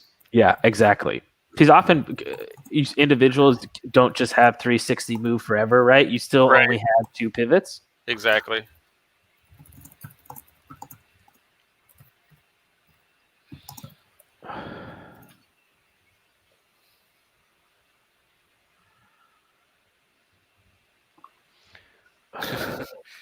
Let's see. Didn't want them to think that I'd given them a ruling or anything. Exactly. Oh, no, yeah. If he disengaged, he'd pivot. He'd technically be he'd be 0.25 millimeters, and that's how, or 0.25 inches, plus 0.26 inches, actually. We get super technical. Oh my God, the math is hurting my brain. So he could pull the pivot. That's not, like, he could draw a line of sight. That's not the issue. The question is, could he follow that up by then within only 2 pivots making it there? I think he might be able to. I think It'd he be can. Very close.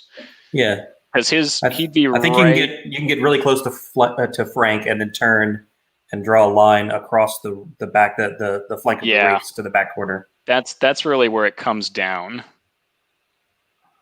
Can disengage, then pivot within and see Soul Reavers. Legally, the line of sight is definitely achievable. It's whether if he can do it in 2 pivots after. Oh, Rashad's asking about the disengage and pivot to get line of sight. Yeah, so you can disengage up to an inch. Yeah, and then at that point, yeah, it's the free pivot at the beginning of the turn. Right. Yeah. So long as he can disengage and pivot, and that's legal, that after his pivot he can be within an inch is of the the question he disengaged from. Whether or not he gets to get the free pivot before or after the withdraw? Ooh, that's a good question. I think that's okay. So you can get your free pivot after you disengage. I'm pretty sure people do that all the time. The withdraw move is something you do before issuing a move order. So you would withdraw, and then you can. I guess the question is, when does the individual pivot happen, or the specifically immediately before being issued a movement order? So withdraw happens before the movement order, and then the individual gets the free pivot. So yeah, I would say withdraw, he won't be. The question is. Sorry, go ahead.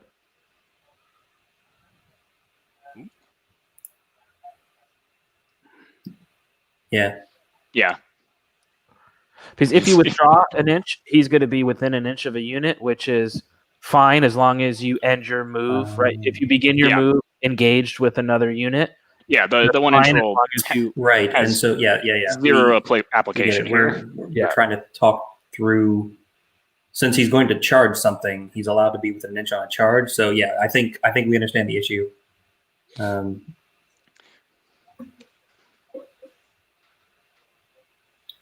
So glad they issued that they put this new rule in the game to streamline everything. I understand what you're saying. And we're trying to decide if that's legal or not. Like if he's allowed to do that disengage and pivot, because he's got enough pivots to get around. It's a question of like I understand your point. I like how Rashad's phoning this in. Right. Can he legally get in a place where he can see the unit to declare the charge? And if so, then he can do it. Right. And so we're looking at like when can you make your pivot? And if you're charging that turn, does that mean you can get within an inch the whole time or whatever? So it looks like he's looking at. So I'm gonna get back on the headset so I can discuss with them, and we'll type to you guys in the chat. Okay. So he could, I mean, no matter what, he's having to do the second pivot here. So that's not in question. So he probably actually wants to do it closer like this to get the perfect 90 degrees.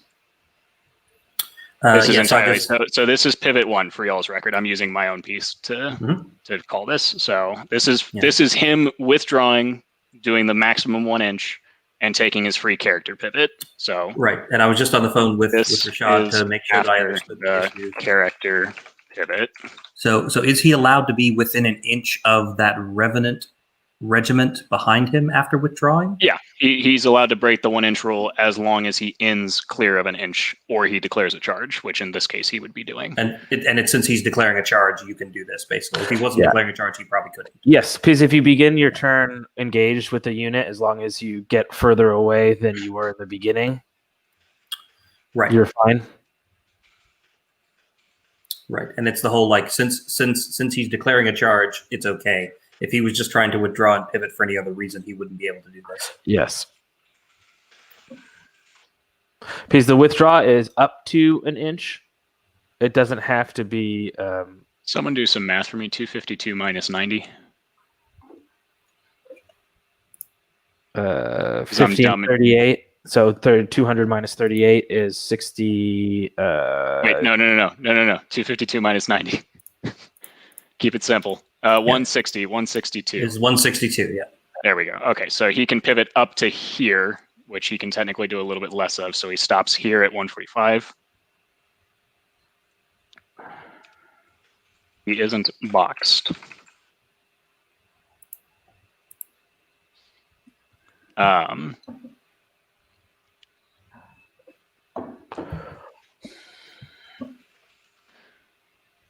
Oh, man. Let it never be said, ever, that I would not make a judge call against my own team. So there's second pivot, and then back to, what did I say it was? 150, 252? 252. Oh, right there, he's on top of the character, so that would be... He could go even further, though. Okay. Yeah, there you go. He can still clip the corner. Like, that is the finagliest of finagle charges, but I do think it's legal in every sense of he can pull it off. And by literally having to measure it out by degrees.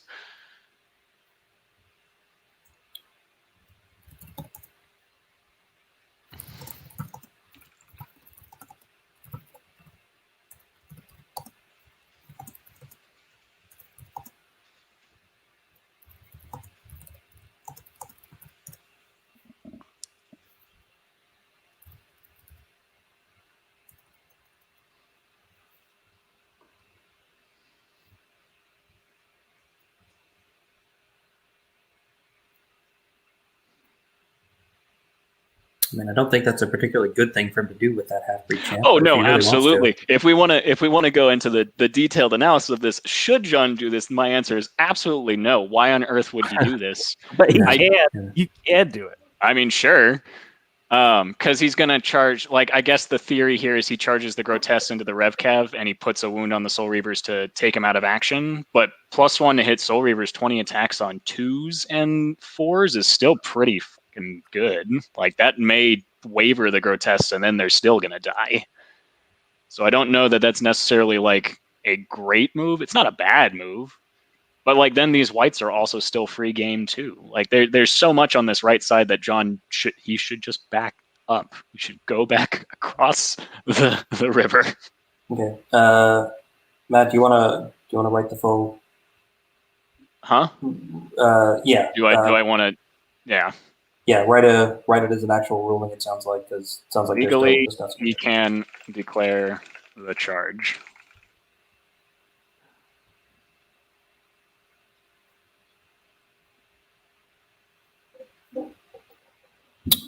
Right.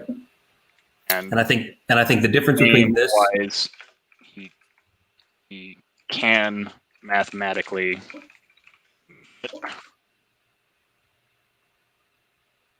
Right. And down to the degree. And Rashad was asking me because when we played on the live stream, there was an issue where I had a mounted individual and I did a pivot to do a charge that turned out to not be legal.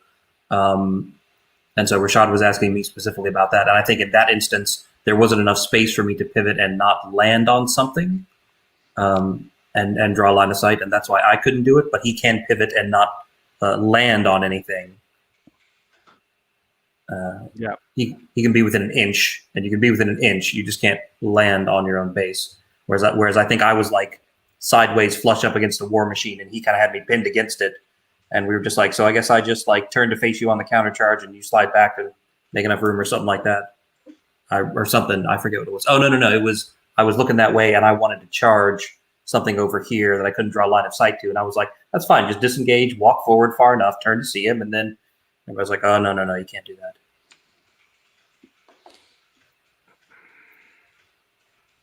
Right. And he's allowed to finish all these things within an inch just because he is going to be declaring a charge at the end of his move. If he was an individual who wasn't declaring a charge, then he would not be able to do any of this stuff.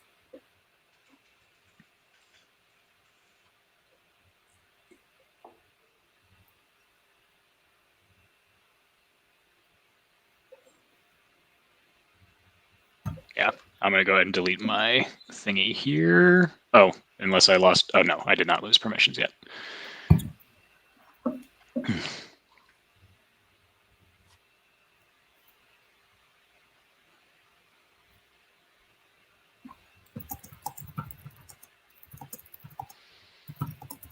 Yeah.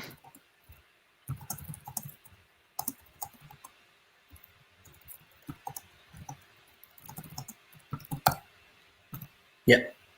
Mhm. Okay. So for anybody on the live stream who's having trouble following Keeping along, yeah. So this is a very interesting question of okay. This is a very interesting question of what exactly you can do with individuals, because individuals do not actually have 360-degree line of sight. They get a free 90-degree pivot, which is very important. Which is very important, and they get to take that pivot before they decide what they're going to charge. And because of kind of some fiddly order of operations things, you can disengage, you can pivot, and then you can declare a charge. So even though you're disengaging and pivoting leaves you within an inch of the unit you disengaged from, since you're declaring a charge as part of that move, which you haven't quite declared yet, but you're gonna, you are allowed to finish your pivot within an inch to get line of sight on something to charge. Yeah, because it is part of his move. Yeah, it's really the key point is where are you going to end up after you do everything? Yep. Because since at the beginning of the move he was within engagement range, then it determines like where are you going to be after all the moves are done. That is sort of like the key part. If you get super technical about it, you don't even have to withdraw before moving. That's why you can break the 1-inch rule. He could just walk forward. Now, he couldn't have declared that charge without that withdrawal, which is why that mattered. Right. Disengaging and withdrawing are two different things. Disengaging is just like 1 Often millimeter. confused, but definitely two different things. Right. Yeah. Withdraw is a free 1-inch move that allows you to disengage from something. But you can disengage from things in numerous ways. Disengaging is any move that takes you out of combat and leaves you at least 1 inch away from all enemy units at the end of the move, or you declare a charge. Withdrawing is a free move you get if you are only engaged on one facing. You may make a free 1-inch backup from that unit at the beginning of your move, and then continue your move following the rules for disengaging. Yep. That is how I would rewrite that rule if I was going to try and rewrite it. Sure. And if you start your turn engaged with more than one thing and you countercharge one, you automatically disengage from the other. Yeah. Right. And you can't withdraw if you're engaged on multiple facings. On multiple facings, yes, that's correct. Unless it's a non-mighty individual specifically. I think once you get disordered, you still can't even do that, right? I'd have to double check, in fairness. I don't know that one off the top of my head. Has not come up in a game yet. Okay. Yeah, I can't remember if it's ever come up for me too, but I think that's how I've got it in my head. No, I once believe you get punched, they're almighty. Once you're disordered, even if the individual see, I don't know if that's a good question. Yeah, see? I'm not sure if individuals ever prevent disengaging if they're on your... I want to say there's something about individuals in that, but I'd have to look it up because it's so rare that it comes up.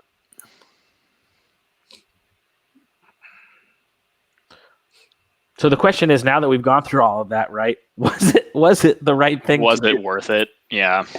No, he's way better off grounding those whites. Yeah. Than punching Soul Reaver Cav in the side to take away one Thunderous. What?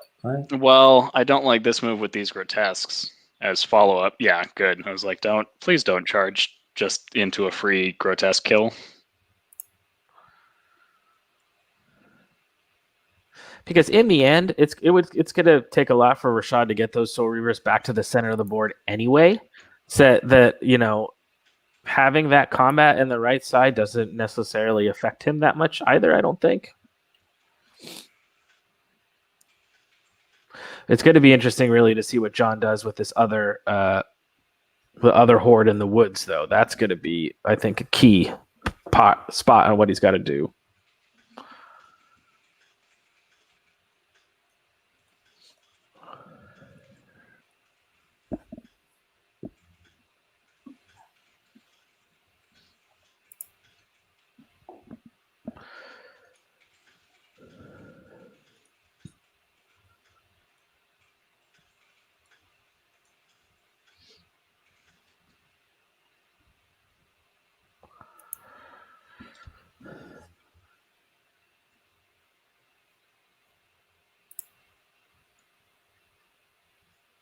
I mean, Matt, you think he just moves backwards there with those grotesques? In that forest, in this position, Yeah. I mean, again, I don't like. I know we're fussing over this fancy individual charge, which is a whole thing, but man, I don't like that engagement anyway, because I don't think it ends well for him.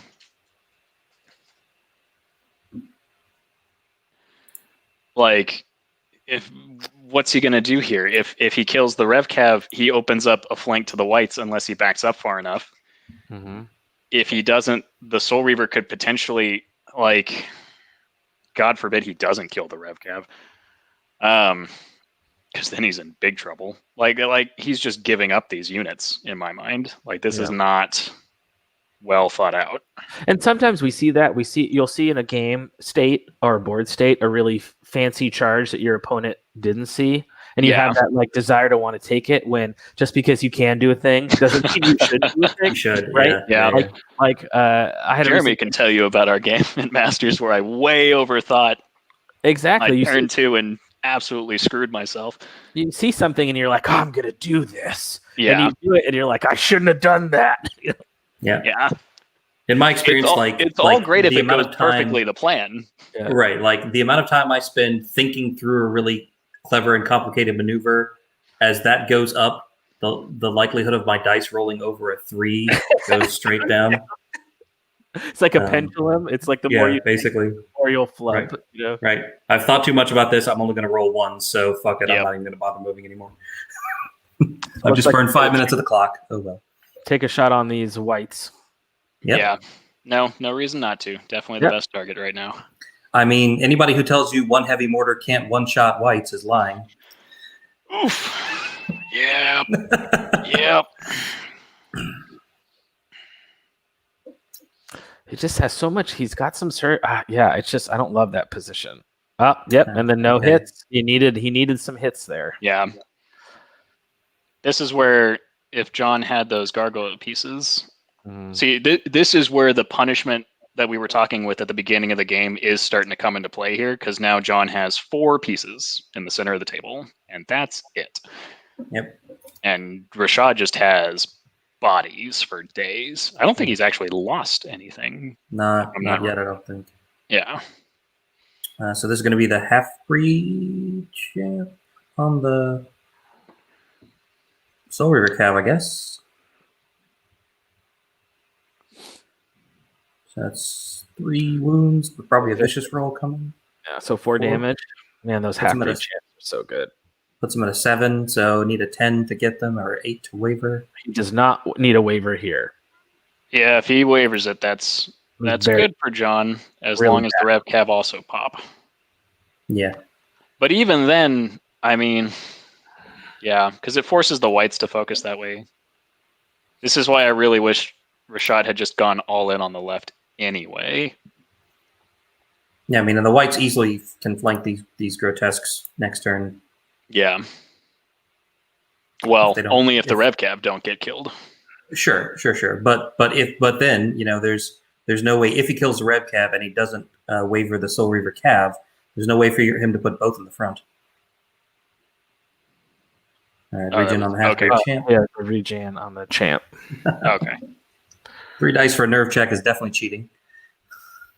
Even though Rashad would gladly take that 5. Lizardman roll. Right. I'll gladly take that 5 for your nerve roll, sir. Yeah. So if the grotesque pop the Rev Cav, they just have to pivot a little bit. And then I think they can stop any charges on the flank. 6, 13, 7, 13. Short. He's good. Okay. Oh, well, man. Are they brutal? No, they're not. The No. half-breed champs are not brutal. Okay. Oh my gosh. Man. Wow. Yeah. And that's why, for all that,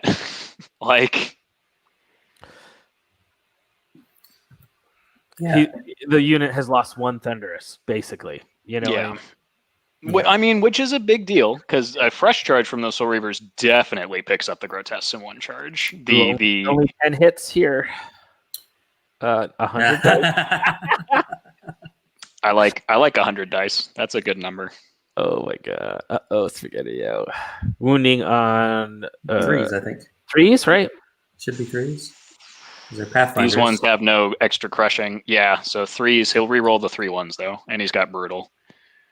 Yeah. So, and there's another 3 because of Converts course it is. all 3. Yep. So 8 plus 9, so it's a 5 once. Yep. Counting brutal. Oh no, they had a wound on him too. Yeah, it should be double ones. Okay. It's not double ones, just 4 ones. Right? They're 15? I mean that'll And a do 7. it. They're not inspired, so they're still Yeah. there. Okay. But I mean, he still has a chance to pick them up with, and it's going to be this reform is Well, actually a lot more important. Here's the thing. There's Bane Chant. So like the Soul Reavers are just gonna get Bane Chanted and walk right over that grotesque unit now for free. And like maybe the grotesque champion picks up the Soul Reavers, but like 3 unit strength to 3, and then this entire center block can turn to face the center of the board now. There's no danger anymore. He's going to back up here to try to protect his flank from the whites. I think that was unnecessary. I think he could have just pivoted 2 inches back. Also, he may not be able to back up by the look of things. It looks like he's on the train. Yeah, if this is the other reason, I would have definitely just pivoted. Yeah, if that is the case, he should be further up. Oh, okay. I guess they're playing through it, which is fine. Oh. Yeah. It achieves the same objective either way, but I still think the Soul Reavers now pick up that unit on their own because Jarvis has 18-inch Bane Chant. Yeah. And there's nothing to surge right now.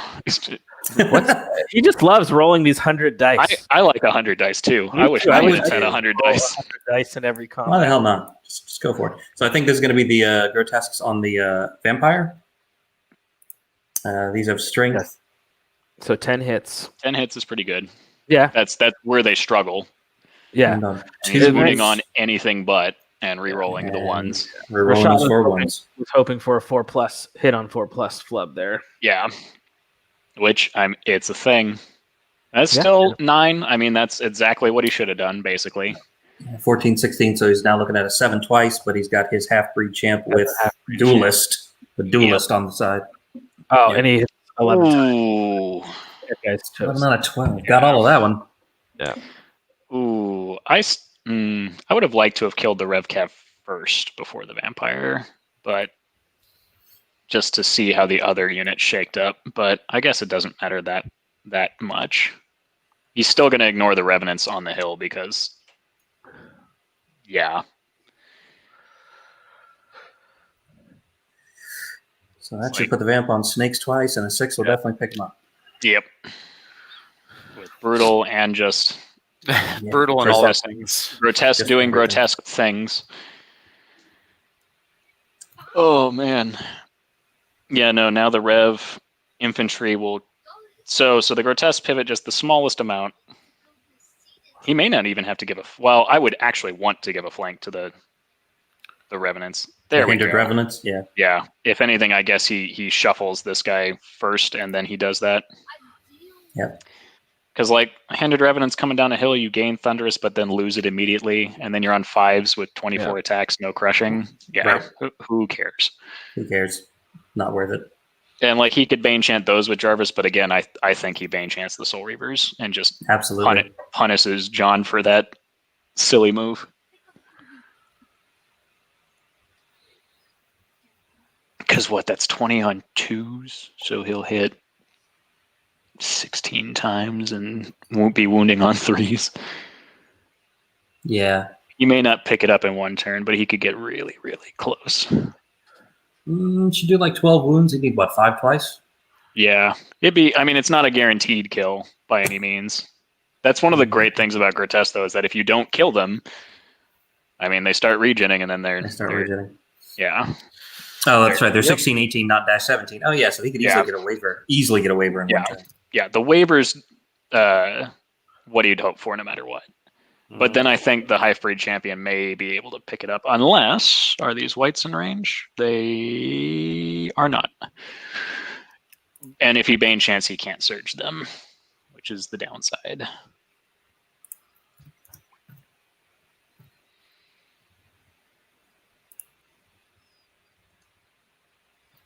Ooh, ballsy. Give it a rear. I don't know about that.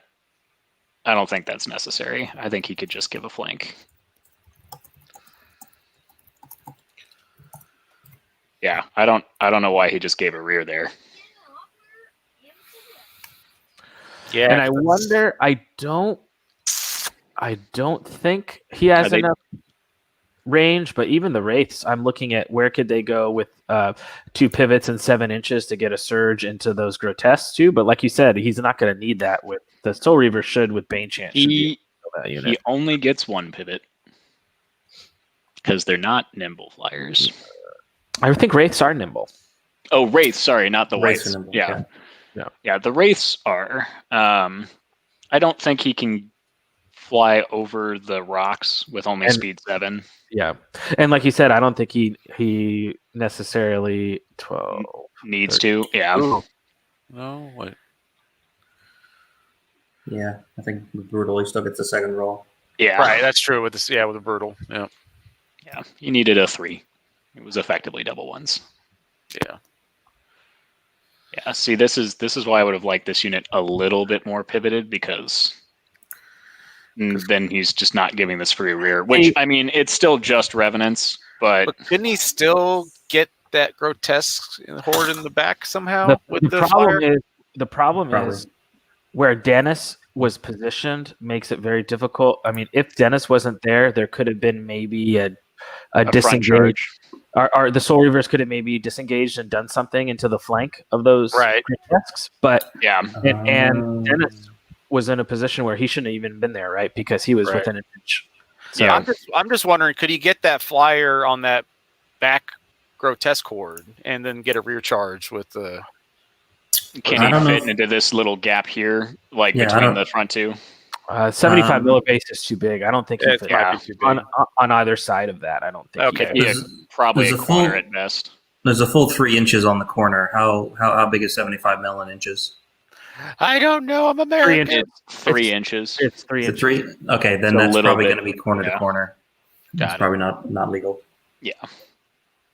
However, I don't dislike the Revenants in the rear, because even, I mean, just start putting damage on them and puts you in the middle of the middle of the table. Yeah. Worst case scenario is they get countercharged and they probably actually survive a turn of that. Oh, shit. That is a waiver on the Soul Reaver Cab from the Dragon. That is awful. Oof. I mean, it's been like 85 years since we talked about it, but there's still that dragon into the cannon. Yeah. At this point, I think that's his best option, because now the Soul Reavers are screwed. Yeah, losing the Soul Reavers now mean that he needs to just be in a position to threaten the center with hard angles.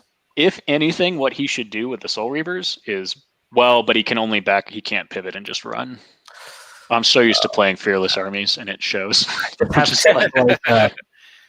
Like post-traumatic stress of when I played Undead, of when your Soul Reaver cab would get wavered, because they're so important to your to your battle line.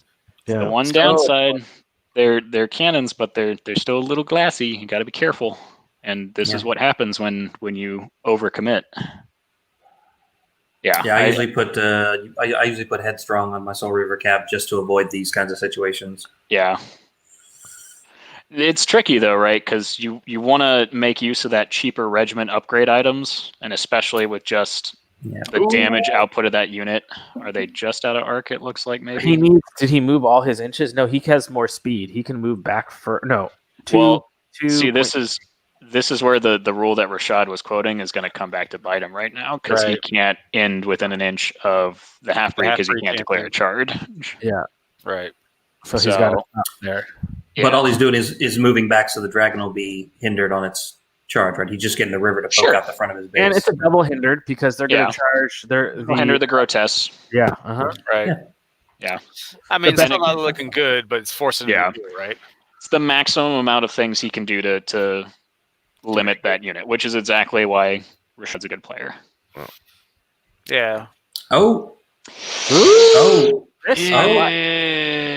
after Dennis to maybe. Interesting. Can he kill Dennis? And I don't know his stats. Can he kill him? Defense 4, 10, 12. I can't see over the goddamn dragon. I don't think he can. It looks like maybe he can just barely fit there. You see, if he touches there, Frank aligns the. Yeah, they're checking it. Yeah, he looks. It looked good for a second there, guys. Put just a. I'm just gonna make a set of just bases. Yeah, I did too. Some folks do that. With just an arrow pointing at the leader point, and that's all. Yeah. Yep. Just to check here. Britton and I were joking one game that here we are playing a totally abstract game, and people's models are still in the still way hanging over. Being able to see stuff. Yep, it's true. Yeah. The only way to possibly ruin this perfect measurement, where you have these arcs and lines all laid out to where you can't possibly mess it up, and yet we do. It's the one thing I like about UB versus tabletop is just how clean those arcs are. But yeah, if you had asked me last turn if Rashad was in a good chance to win it, I would have been like, yeah, no, absolutely. And then that waiver happened. It's huge. It is. Sometimes a waiver doesn't really matter. That one matters. That one hurts. Yeah. Yeah. I still think John is definitely playing way too aggressive, and he's been punished in some spots for that very clearly to me, because Rashad still hasn't. He's lost 2 Rev troops. That's it. He's about to lose the Soul Reavers, but before that, he was still pretty commanding as far as pieces go, and the Pharaoh should pick up that mortar this turn with a fresh charge. Well, I would. So, would you start moving whites and wraiths out of the way and push them more towards the middle, or don't do this. Whatever he's doing, don't do this. Don't give a free charge to the grotesques. He's going to engage them. I mean, I almost thought he would double charge them with the revenants and the whites, right? And just start pounding on them. Did he have range for that? He could double because it's 16 inches. Yeah, he had range on both those, so they would have been both. They both would have been. Their speed 7, 12. No, I think he was out of the whites have haste. Oh, the whites, yeah. The whites could get into it. The whites, skeletons, the stupid ghosts. That's what I'm calling them for the rest of the rest of forever. The ghosts, the not giant hit you in the face like a freaking freight train unit, were out of range. That's what I thought we were discussing. This is kind of interesting. So he's redeploying the whites to help him in the middle, and his idea is if the grotesques charge the Revenant regiment, not necessarily a pickup, and then he's got to deal with defense 6 whites. So here's the immediate problem with that. There's still an unhindered dragon. Right. And currently he may have just given a flank to it. He did in fact give a flank to it. 18, and I don't know if he even sees that. Wouldn't be. I think it's still hindered. No, if he lands in the flank, he won't touch that. He may not even be hindered. Yeah, it'd be close. That is probably 6, 9, 12, 15, 18, 19. Ugh. Yeah, by like a half an inch. Yeah, that's a big mistake. So that's where you would fly up and then pivot a little bit, just to at least make sure that it's hindered. Yeah, there's no reason he has to give that charge. That is just a mistake. That's slop. But well, he can't. He's only got 1 pivot with the whites because they're not nimble. So, and he had to turn to go that way, so he can't fly and then turn again. I mean, realistically, he didn't need to go that far. So he didn't go that far forward to make sure it's a flank. And the question is, I mean, he also just gave a flank to the grotesques on the other side too. Like, right? 3, 6, 9, 12. Yeah, they could just pivot and move right by them too. I don't know. Yep. And they have striders, so they could just pop that and murder it as well. Yeah, then he doesn't even have to use the dragon. I mean, is he gonna maybe just? He has to see that at least. Like the dragon, I can understand missing the dragon. Like there's so much crap over there that's just like, oh, I guess I missed that. But like these grotesques on the right, he has to see that flank. And it's not even like he can surge the revenants ahead because Jarvis can't see them. Right. And he needs Jarvis to bane chant Soul Reavers. I don't understand what's going on here. Non-bane chanted Soul Reavers won't necessarily waver that grotesque unit, and then he loses those, and then that grotesque unit's back in the game. Because remember, it's only going to be turn 4 next. Yeah, so they do have time. Turns to get there. Yeah. Well, the thing is, in this game, it only matters to get 1 more unit strength than your opponent. It doesn't matter to win more. Right. Yeah. I mean, maybe that's Rashad's idea, is if he can block out all the unit strength and just hold the center, which is cool, but there's still the 2 grotesque hordes on the left side, which is a ton of unit strength, and a dragon. Right. With all the time in the world. I can't see, and maybe I'm just not seeing it, but I can't see a reason why he would put the whites within a flank charge of both those units. Right. I don't understand how it's the one on the right that bugs me. The dragon, again, I can clearly see why that would be a missed. Maybe I didn't see that. Sure. It's the free grotesque flank that the only explanation is maybe he's going to surge something forward, which is cool. And he was pointing out my day drinking. Come on. Banechant Jarvis on the Revenants? Okay. So I'm okay with... No, he's going to Banechant the rearing Revenants, which isn't a terrible move. I don't... They can't... Can he see them? Is he on the hill? He's touching the hill. Okay, so he's touching the hill, sure. Yeah. Ugh. I think he's pushing line of sight there a little bit with the way the whites are positioned, but... Well, the whites aren't on the hill, technically. You know... Right, but they're still height 3. Yeah, and neither of them are on the hill, so neither of them get to add the hill's height. Yeah. To me, this is my Soul Reavers got wavered when they really shouldn't have, and he may be a little on tilt, and he's a little unsettled. Yeah. That can shake you. It is a pretty pivotal piece, and like I said earlier, I did think that whole left combat being engaged by him was kind of the make or break moment, and it looks like it's going to be the break moment. How is that 0 hits? Do they have cover? He's shooting an individual. Individual. Got it. Yeah. Oh, okay. That's a little rough too. Does that? Well, I mean, if he doesn't kill that horde of grotesques or waver them, they're dead anyway. So. Well, the other issue is that leaves that half-breed champion who before would have probably needed to go into the Soul Reavers just to guarantee it. Now he might be able to get line of sight to Jarvis. And if he shuts down the only source of surge left to Rashad, that just removes so much threat from the table. Yeah. He can definitely get line of sight because that piece of terrain there is flat. Is flat, yeah. Yeah. Well, speaking of flat, he just killed that mortar, so he's now facing down. He could have achieved similar to what he wanted to and had protected the whites. Really, the giving up the whites as he had this turn, to me, that feels like something you can't come back from. But yeah. Jarvis is out of range of the half-breed champ, though. 3, 6, 9, 12, 15, 16. That said, here comes potentially clutch flying Pharaoh. Yeah, so both his flyers are now on the backfield. So yeah, it's good. So he needed that to happen. One's a flyer. Correct. Yeah, it's just not as scary. Now he's going to force John to. Now he's going to have to force that one grotesque horde to turn around and be out of scoring at this point. Yeah. He wants to take a rear from a flying dragon. That's cool. Well, which one are we talking about? The one on the hill? The one on the hill, yeah. He just pivots that. He just turns it around. I mean, he's got a turn to do that. It doesn't matter. But he has to do that. He just can't go into the Soul Reavers, Right. These other grotesques will go into the Soul Reavers and eat them alive. Right. As long as they survive. Yeah. 10 hits from the Revenants. Needing 4s. He gets 5. That's not bad. Yeah, 5. So he could waver here. It's a big number, but he could waver. Yeah. If he gets the waiver, that changes the dragon's plan drastically. Yeah, he's fine. He didn't get it. And that's why you just laugh at Revenants. Right. They're giant bricks of nerve, but they're terrible for everything else. Yeah. And is that his turn? Oh, of course, the Soul Reaver Cav. 18 hits? That's a good start. Which is what he should have had. Yeah, 18, yeah. And he needs 4s.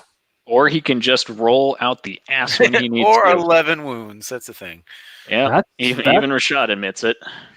That helps. If he kills that unit. Got to roll nerve first. Yeah, don't celebrate yet. Yeah, don't watch the double ones coming now. Okay. That'll get it. Half-breed. They're on it. That's a waiver. Yeah, it's a waiver. Yeah, that is a waiver. Yeah, it's funny. Grotesque champions do not inspire grotesque, but half-breed champions do. So I mean, that's cool and all, but like that's still kind of what was expected. And this is again why we talked about why this move from John was just a whole lot of not needed. Yeah. But like he's still going to lose the whites now. Like I see no I can reason imagine why he doesn't lose the whites, and the grotesque being wavered there is just as good. right. He can just back up and take more hits, or he can charge if he doesn't want to charge Jarvis, which I still think he should. He can just punish the Soul Reavers more with the half-breed champion, who they're still within kill range, or at least waiver range. Right. Yeah, because right now they're both unit strength 3 that are just both denying each other. But Yeah. I think John's in a better position to. Yeah. The only thing John doesn't want to do is charge the Revenants in the center directly to the face with his grotesques in the forest. There's no reason to do that. Right. But he doesn't have to. Yeah, that's the big, will he take a second to slow down and make sure he sees all those things? In this case, he might actually. It might be worth charging the Revenants straight to the face, because if the dragon gets the whites in the flank, and then the grotesques pick up the Soul Reavers. If they can see them, they can't see them. Oh, these can see them. I see what the you're ones that are fighting the Revenants can. Yeah, can see. However, because they'll have to. Well, man, that's going to be a tight charge. Dennis would have to. Dennis has to move. Right. The other grotesques have to move too. That's the problem. Right. And the thing is, when he withdraws or moves away, because he has to still have arc on the Soul Reavers, right? He can't withdraw. He can't withdraw because if he does, he'd measure from the new position. Yeah, and he wouldn't have arc on him. Exactly. Right. So he has to declare a charge on the flank from his current position, which means that stuff has to move out of a way enough for him to move and be exactly an inch forward and then get his free pivot. Yeah. And if he can get that, then he can make the charge. But he has to be able to move an inch forward. And it is, in fact, exactly an inch forward because 0.4 millimeters. Math is fun. Oh. So yeah, really, it's just kind of what John does on the right flank with those grotesques. If he does what we think he should do, yeah. I mean, he's got plenty of room to pivot. He's got plenty of range. He's a strider. He's got. If anything, I wonder if they're discussing it now. He's got a lot of clear plays right now, but that is one that is. If you were to look at his plays, what's the one that's the most up for debate? If the dragon hits the flank, if it's unhindered, we're talking. What is he, a 9 attack dragon or a 10 attack dragon? He should be a real dragon, right? 9, I think. I think it's only 9. Is he only 9? It's 9 attacks on 3s, yeah. 9 attacks on 3s, crush 3. Okay, so he's not, I guess, as crazy as I thought he was. But he gets the regen, so he's super tough. And he's vicious, so everything. Vicious. Right. Yeah, vicious with crush 3, so hits or wounds. So 18 attacks, he'll get 12 hits and 12 wounds, realistically. He would need a 5. And he'll 5 twice. Yeah. Which is a little dangerous. He could throw the half-breed champion in there for good measure just to make sure it goes away, which I think at that point is okay. Because then he's got his piece in the backfield. If he punches Jarvis with his half-breed, okay, he's going to take that flank anyway. Yeah. The one downside of this is that this gives a flank or rear to the dragon. Or to the king on worm. But these guys these are Strider, right? 6, 9, 12, 15, 18. Yeah. He'll murder the unit. That's without question. If he doesn't pop the J boots, he's freaking insane. Yeah. At this point, though, I think he has to kill Jarvis because his reform has to face the dragon to prevent him from dying, or bare minimum give a flank to the dragon. Oh man, Jarvis I think is in a perfect sweet spot. 3, 6, 9, 12, 15, 16. He's out of 16 of both of the half-breed champs. Yeah, one of which, well, that one can see him, but yeah. Right, because he's if we're giving him that Bane chant, the guy could see him, but yeah, he's out of range. So yeah. I would much rather see the dragon here. I like these grotesques. I actually don't. I think the grotesques should just punch these revenants in the face and pick them up. And I actually think that's not a huge problem for them either. I'd rather I guess the dragon is hindered. See, but then you could throw the grotesque in to make sure it's not, or the half-breed champion. Yeah, right. To slide it over. But either way, if you got the 36 attacks from the grotesques on the flank, right. Yeah. But it's not just about picking up the unit; it's about making sure these grotesques don't die on the next turn. Which currently I think they will, because he can get this dragon over there, or the whites, or sorry, the wraiths into either the rear or the flank. Well, so here's the problem we were talking about, because now. Okay, yeah, John, because John's like, he doesn't know what he can do on that left flank because he's got to clear out those grotesques to not get rear charged by the dragon, but then he's got to make room for the charge, for the charge, and he can't do that right now. I mean, I think Dennis should just march as far away as he possibly can, get out of the way, and then these grotesques just have to basically do almost a full turnaround. They should be able to face kind of toward the bottom right-ish, keep the dragon in the front, and give enough space for the other grotesques. That should be possible. Man, I would hate to have to do this on an iPad, just saying. Yeah. Yeah, as we can see here with John struggling hard. It sounds like it's tough to do just on a regular with mice or on a computer. I can't imagine doing it on a touchpad. That's why I was asking for those specific. I do wish the measurement for the arc, like I get why it's kind of in that 360 style.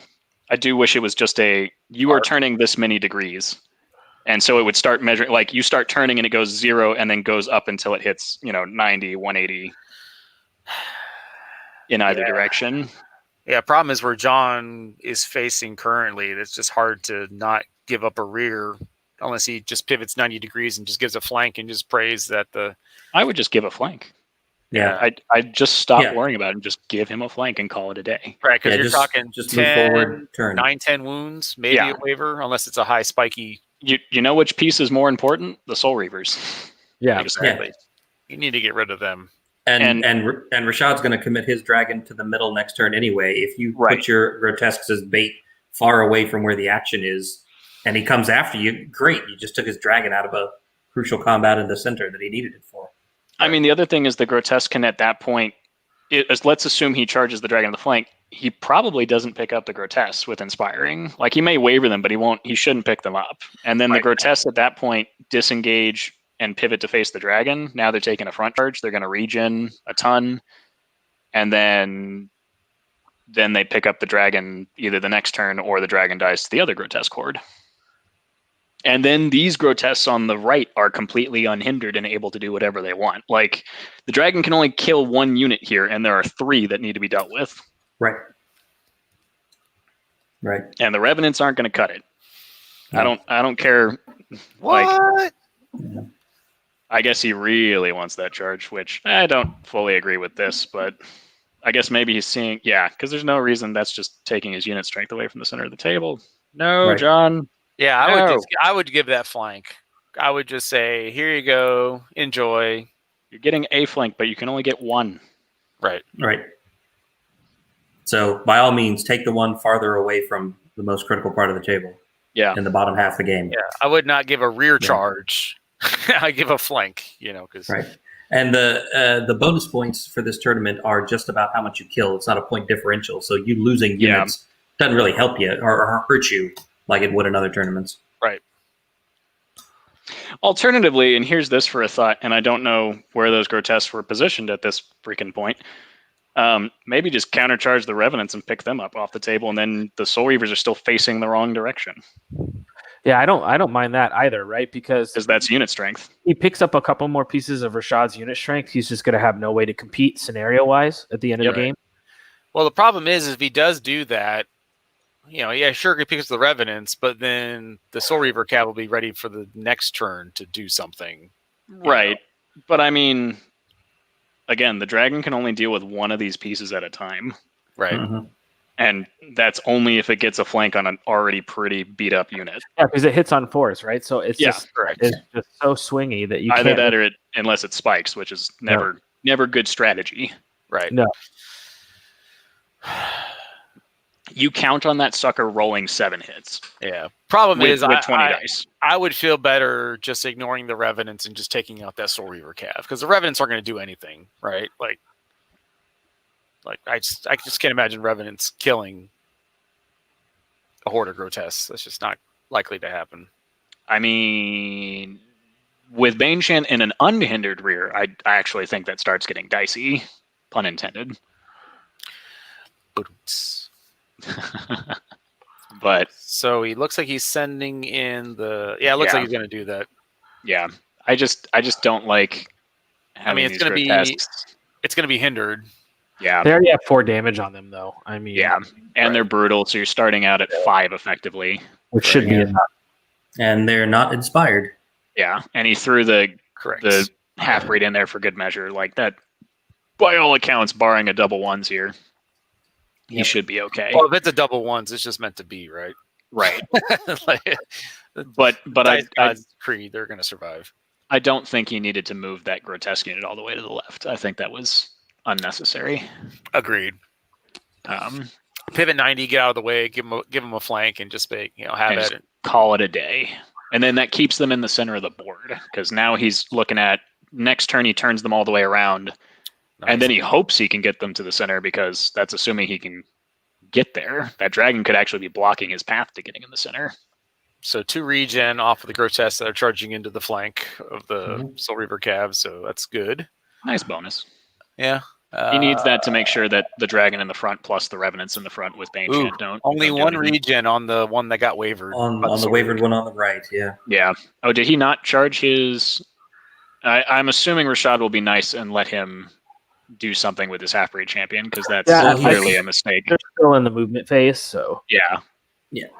And there's the regens for that half-breed champ, so... Okay. Yeah, I was going to say. So nothing. He should. So, There he goes.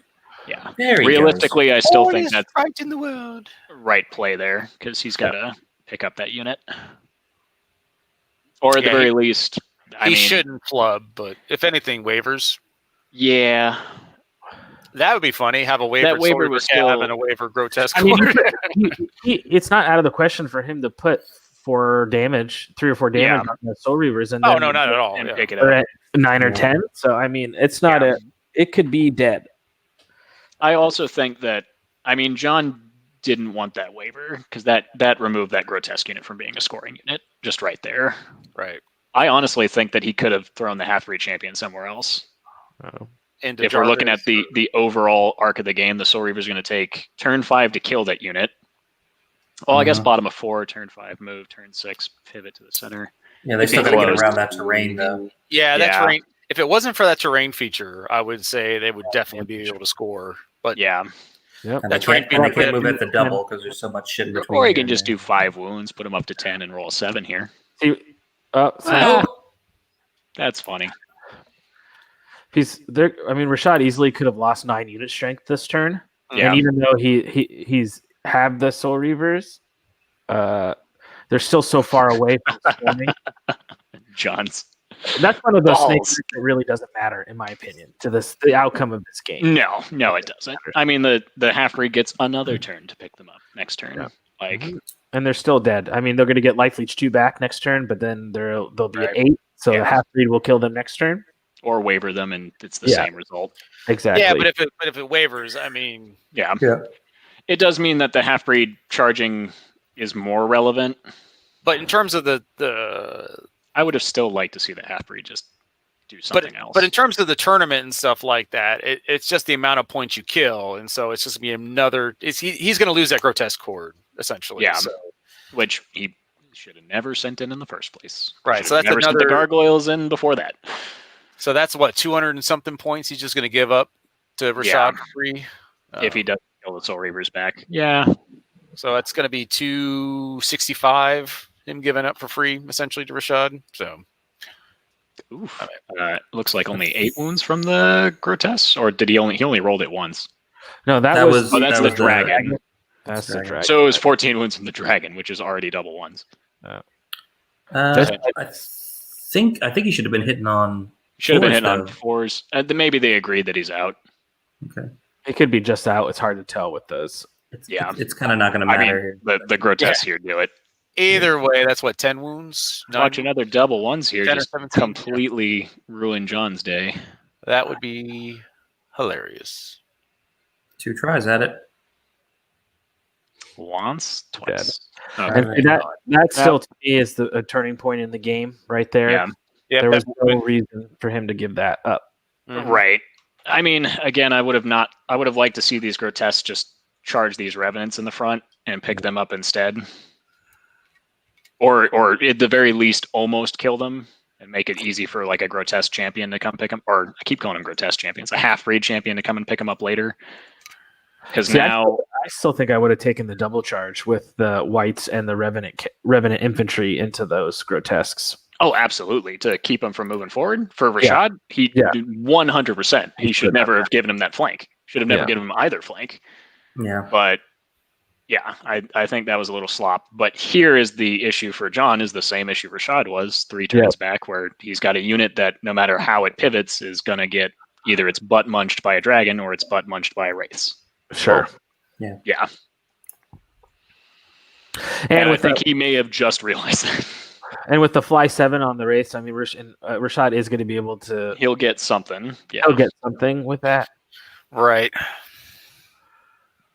That's interesting, and I don't think he can even back up enough to be out of line of sight of the dragon because he's nicking it. Yep, it's yep, flight. there it is. Oh, is he trying to? He's trying to get out of arc. He'll be Get on out of top arc. of those revenants to. That's before he gets actually out. Yeah. pretty smart, though. I didn't see that. That was pretty close. Yeah, if the revenants weren't there and he backed up another inch, then he would be able to. I mean, realistically, the dragon and the pharaoh combined is probably enough on its own to at least waver them. If Rashad can pick up that horde of grotesques next turn, I don't think that's an if. I think he does. and then he'll have 3, 6, 7. I mean, he actually will have a lot of unit strength in the middle of the board if he can. No, pick up- absolutely. Again, this is why I think Rashad made a mistake allowing that flank to happen, right? Yeah. But then 100%. John made a mistake by overcommitting to it. Like it was just Sure. Yeah. like the worst case scenario with the dragon flubbing there is, oh no, you've got whites that just got punched out of the sky, so they're not doing any fancy flying shenanigans. I mean, they were in a decent position, but like the dragon wasn't going to die to a countercharge realistically. Right. So I don't know how I feel about that. I mean, with Baneshan involved, which again bears the fact of I would have much rather have that half-breed punching Jarvis and not the Soul Reavers. 100%. So, Because now Jarvis can surge. So. yeah, Jarvis still being surge tool here is absolutely huge. And a Wraith Regiment isn't much in the front, but in a flank or a rear, they're pretty good. along with the dragon. You know what I mean? That should be enough Yeah. to pick up that unit. Yeah, and they're Striders, so they don't care that you're fighting a creep. Mm-hmm. Yeah, I don't think John knows really what he should do here. He's not. Yeah, It's one of those where it's like there isn't really any good choices. right.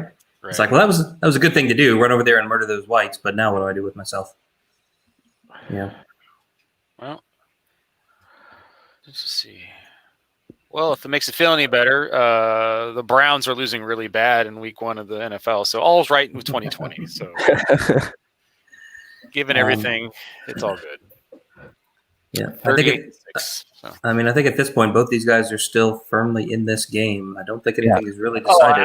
I don't think any team is, or any any player is completely out right now. It's still kind of up in the air.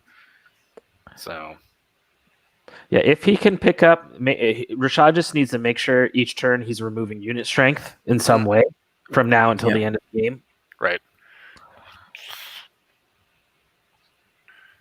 And if he can do that, I mean, John's going to lose that other unit of grotesques. He could lose 2 units of grotesques next turn, and then he's down to 3 scoring units. Well. So he's still just doing the reform right now, right? After killing the white. Okay, so he hasn't. That he does weird choice. All right, gentlemen, I'm gonna have to call my stream at least a little early. Okay, cool, man. Due to some other things, but so I appreciate y'all having me on. I had hoped this would wrap up around 3, but if y'all can for me, and I'm sure Felix and Jeremy already have this in the back of their mind. If you can ask John why he felt the need to push forward in turn 2 instead of holding his horses, Right. and why Rashad move that white up. move that white up. Realistically, that's everything else. I could see it as a calculated risk, but the white was just like that was just free money. Yeah. Right. So, I'm guessing that was just a mistake. We just got in a hurry. It happens to the best of us. Yeah. But in any case, so I will leave y'all to it. All right, man. Thanks, Matt. Thanks for coming. Yeah. Cheers. All right. So this is going to be the flanks charge from the Grotesques on the Soul River Cav. Mm-hmm. The former Soul River Cav, is that what we're saying? The former Soul River Cav, the unit formerly known as Soul River Cav. They have like a symbol is their new name, right? Yeah. It's an eye with one tear going down. I was going to say, is that unit hitting on 5s? Are they hindered? they are. When they touch the They creek? are hindered. So that's only 9 hits. And they're doing Crushing 1, so 3. So 5 wounds. And there's Vicious. Only gets 1 more? Oh, wait. I mean, the half-breed champ should finish the job. Oh, no, they're only crushing strength 1. Okay, so loses they 1 have thunder, first but still has a Crush 1 okay. Thunder 1, so still 3s. Oh, okay. Okay. And right, that's right. 3 hits. And there's the half-breed, yeah. 1 damage so far. Ooh, wow. Vicious. He could flub a nerve roll here. So and 2 wounds, that's up to 12, so he needs a 5. Needs a 5. Well, 4 with Brutal, sorry. 4 with 4 with the brutal. Okay, so he's got it pretty close. dead. Yeah. Yep. I almost flubbed it enough. His dice wanted to flip it. They were like, we don't really want to kill him, but... Definitely made him work for it. Yeah, exactly. Made that nerve roll a little sweaty. Mm-hmm. And that's fine. You just reface. You're going to take the revenants and just hope that you'll grind them out. Right. Yeah, they'll punch you once and you'll lose 2 Thunderous and then you'll be wounding them on 4s and 4s and yeah. Well, he's still majority in right now, so he's Right. All he's got to do is live. So, and looks like we're going into Rashad's turn now. So it's going to be bottom of 4 coming up. Yeah, if he can just put a couple points of damage with those revenants, just to kind of leverage the regen rolls, right on the grotesques, pick up the other 2 grotesque hordes. And then all of a sudden, he's got a lot of really survivable unit strength in the middle, and the other grotesque horde is like far away, right, from getting back into a combat position. Yeah, far away and looking the wrong direction. Yeah. Right. Yeah. So right now at the bottom of 4, we're looking at 7-3 unit strength advantage for John. Oh. Why are you doing this? Oh no. I think not the right move. No, I think he feels that the rear charge by wraiths is enough. It's going to be enough. Yeah. No, and I don't know that it is. No. I don't think it is either. And 36 attacks on 4s. You know what he's thinking? I think he's going to try to do a double surge maybe with the Pharaoh and the wraiths, because the Pharaoh has surge. So he does. The question is, can then that reform and be? I don't know if he could fit there, but that's probably what he's trying to set up. Yeah, I mean that's fancy and all, but judging from that movement he just did with the Pharaoh, that's exactly what he's thinking, because he's moving less than 10 to get within. Because I mean the wraiths are striders, so they won't care about the creek. And they'll be in a flank, I guess. So he'll have a rear and a flank. This to me I would trying to get too finicky. He's trying to get a little bit too. Congratulations, you played yourself. Yeah. right. Like I would make sure to move the revenants far enough over that the wraiths could get in the rear, because the wraiths going in the rear will do more than the revenants going in the rear. I think. Yeah. He's got to rethink this. Yeah. I'm getting too fan because the revenants will still get hindered and only hit on 5s, and they're 12 attacks, so 36 attacks on 5s. Whereas the wraiths getting an extra 12 attacks and on 4s with crushing 1, I think are going to do at least as much damage. I think. I think you just guarantee picking up the grotesques with a flank with the dragon and a rear with the wraiths, and then you just move the revenant skeletons towards the dominant circle. Start moving them towards that terrain up top so they can be in the circle, and then give a hinder charge. Yep. And then you pick up with the Soul Reavers down the bottom. They die to the half-breed champ. Who cares? Yep. I guess it will be kind of tricky to turn the revenants and send them some direction that doesn't give the overmaster on the dragon a flank. Yeah, that is true. But if you surge them in, I guess with the Pharaoh, that at least gives you a free reform at the end of combat, or will turn you to face it.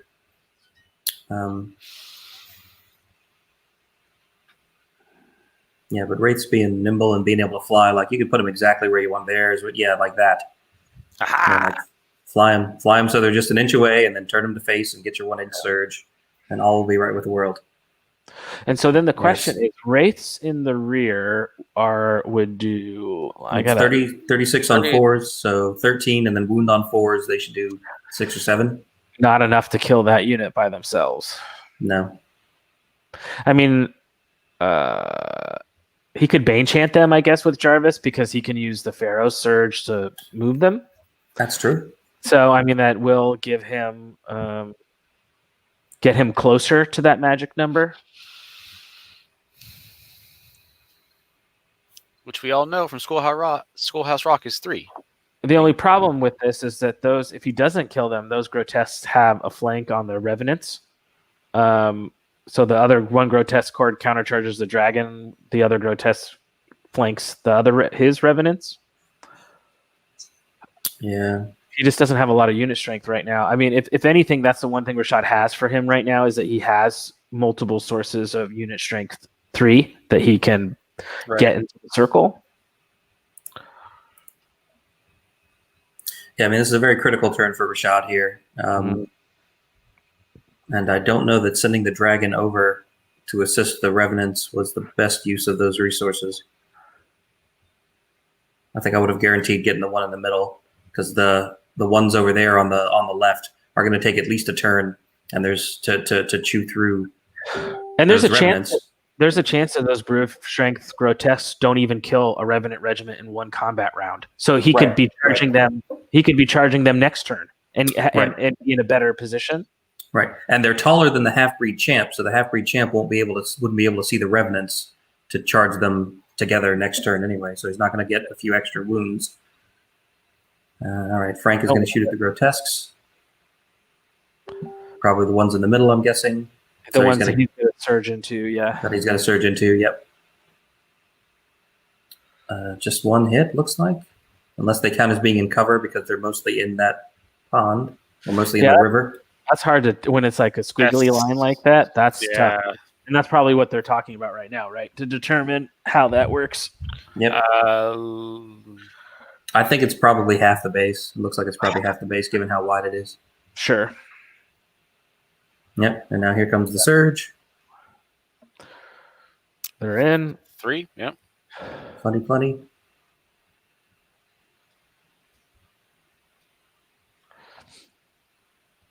Still unlikely to get them unless he rolls really, really well. 4s are swingy, but it would have to be a really big swing. And now definitely from where they are, there's no way for the revenants. Yeah, if he surges the revenants forward, they'll hit the wraiths before they make contact with the back of the grotesques. So right, which is why he chose that angles kind of, because it was just a reform, right? He could have picked any angle. He could have turned a little more if he wanted to, but we're probably going to see a Bane Chant. Yep, there's a Bane Chant with Jarvis. Gets it. So that'll give him hopefully a few more wounds. Looking with +1 shooting damage. Probably looking for a lucky waiver. Yeah. He's going to need to get to, a 16 to waiver them? Well, I mean, so I think Rashad's kind of at this point where he just needs to delete unit strength. If he can take out 3 of these hordes, it almost gets to the point where it's hard for John to win, Yeah, and maybe he's just trying to be like spread damage now. It's just when you're spreading damage against only 2 hits with the Right. dragon. It's tough. Yeah. So 2 damage. Only 1 wound? Or no, it's crushing 3. It's crush 3, so it's 2 wounds. But Only 5 hits with the revenants. No damage. And no damage. Yeah. So See, that's what still happens. Still at 5 wounds, so I mean you can always box card a waiver, but yeah, you're right. That's why I think you go all in and Great you success. pick up that other grotesque cord, and then you have everything facing towards the other side of the board.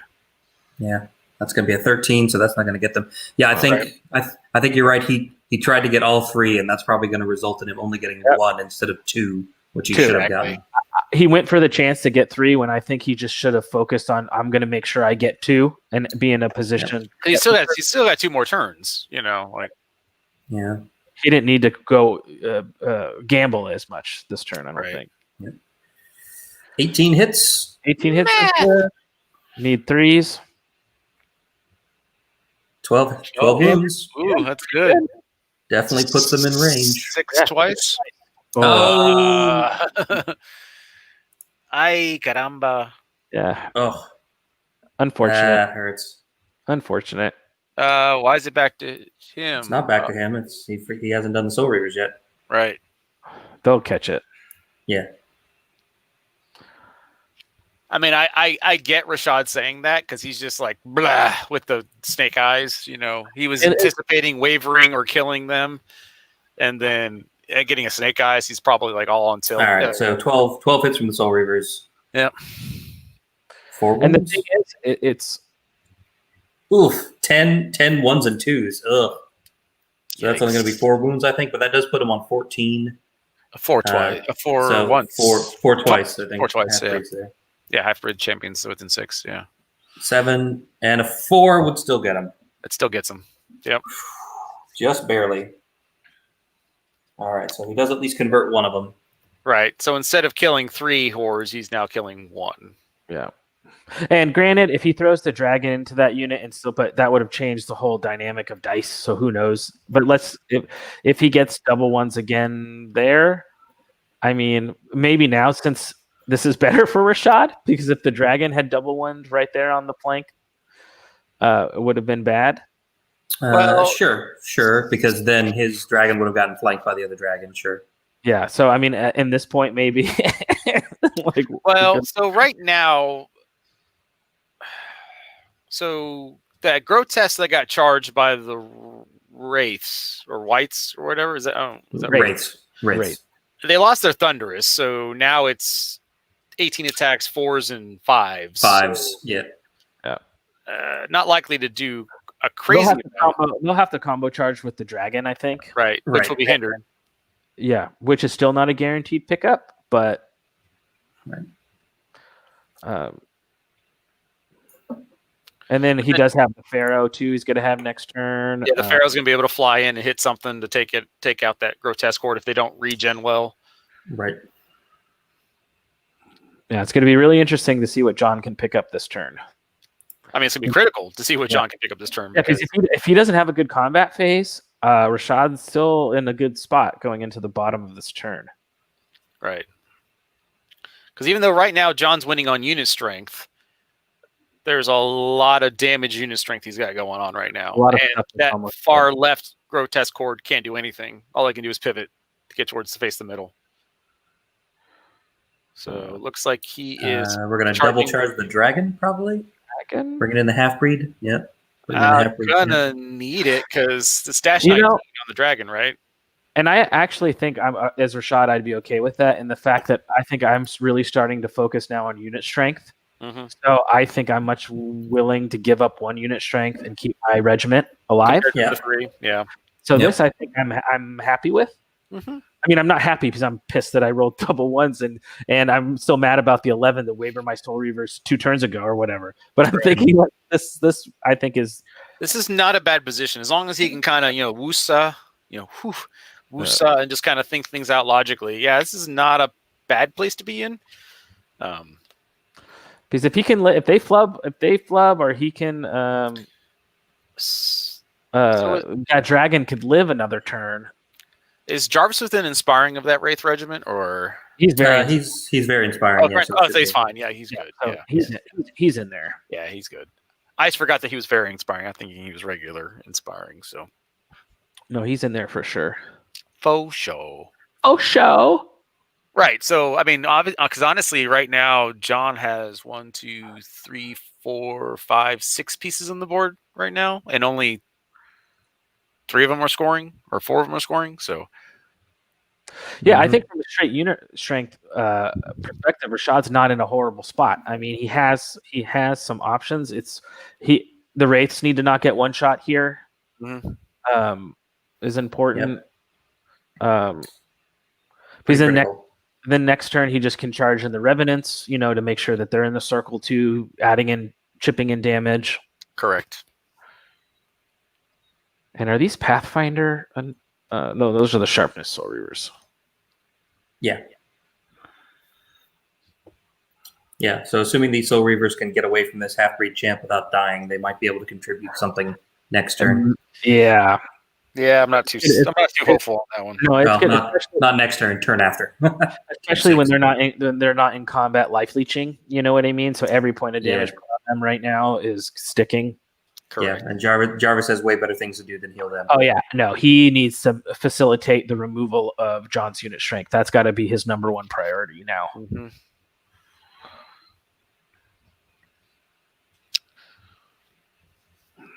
Yeah, it's curious. It's funny. I was thinking when John's like, "Yeah, I'm going to be inspiring most of the time," and then I realized just how little inspiring he has besides the half-breed champions and that Overmaster. It's like, why not go with the rallying? But because it's always Sunny and Pannithor. Like my Dennis is always rallying, like because I have so much inspiring. It's not really a matter, but I want, I need that rallying. And also, John can't be too. He's got to. I mean, I'm almost thinking he's got to be charging in the dragon with those grotesques, right? Yeah, I think so. Yeah, because that grotesque cord on its own is not. Unless he wants to throw the dragon into the Revenant. The Revenants to just stop them down. Yeah, stop them from getting into the circle. It's not bad because they're 3 to his 1 unit strength. So I mean, it's a positive trade. I don't think this is necessarily possible, but can that Overmaster see the Soul Reaver Cav over? Oh, good question. I don't know. 3, 6, 9, 12, 15, 18, 20. No, he's too far. Okay. But it looks like he's going with the double charge on the Wraiths. He's just going to try to pick up that Wraith unit. I was just making sure because I was thinking, man, if he could get that flank on that Soul Reaver Cav, But yeah, I think this is the right play for John at this point in the game. Because again, Rashad's focused on unit strength removal, so is John, because he can remove these things. Because he's basically going to have 2 rounds of combat with that half-breed on the Soul Reavers before they can get into anything. So, I mean, I think... Oh! He just reached a 9 off of those grotesques in the middle. Oh, shit. Ooh, that really hurt. Oh, my God. That is big. Dang. That basically just negates all that finagling that Rashad did to get a rear charge last turn. Oh, man. Which is why I don't do it when I play the game. I just don't even bother with it. It's just gonna, So now that double ones now is huge. Super huge. Yeah. Game defining, maybe. Huge. Yeah. There's nothing left to get rid of that grotesque unit before the game ends now. There's no threat over there that can and put the up. thing is, Rashad has had some dice not go his way at the end of the game, but he's had them not go his way at the end of the game in a position that he didn't even really have to be in the first place. So it's one thing, you know what I mean? If he had not given it, there's some mistakes that he's made that I think had they been different, this dice change wouldn't have been as big. Right. All right, moving on to melee. Okay. Looks like you're going to see if the half-breed champ can take out the Soul Reaver Cav over here on the right. They got 8 wounds. 4 hits. 4 hits is a really good start. That's a mathematical start, really. 2 and 1 vicious reroll coming. Looking for 3s. Oh, Just wow. a 1. Okay. 2. 2, so that puts him at 10. So he needs a 5 to waver and 7 to break. Mm-hmm.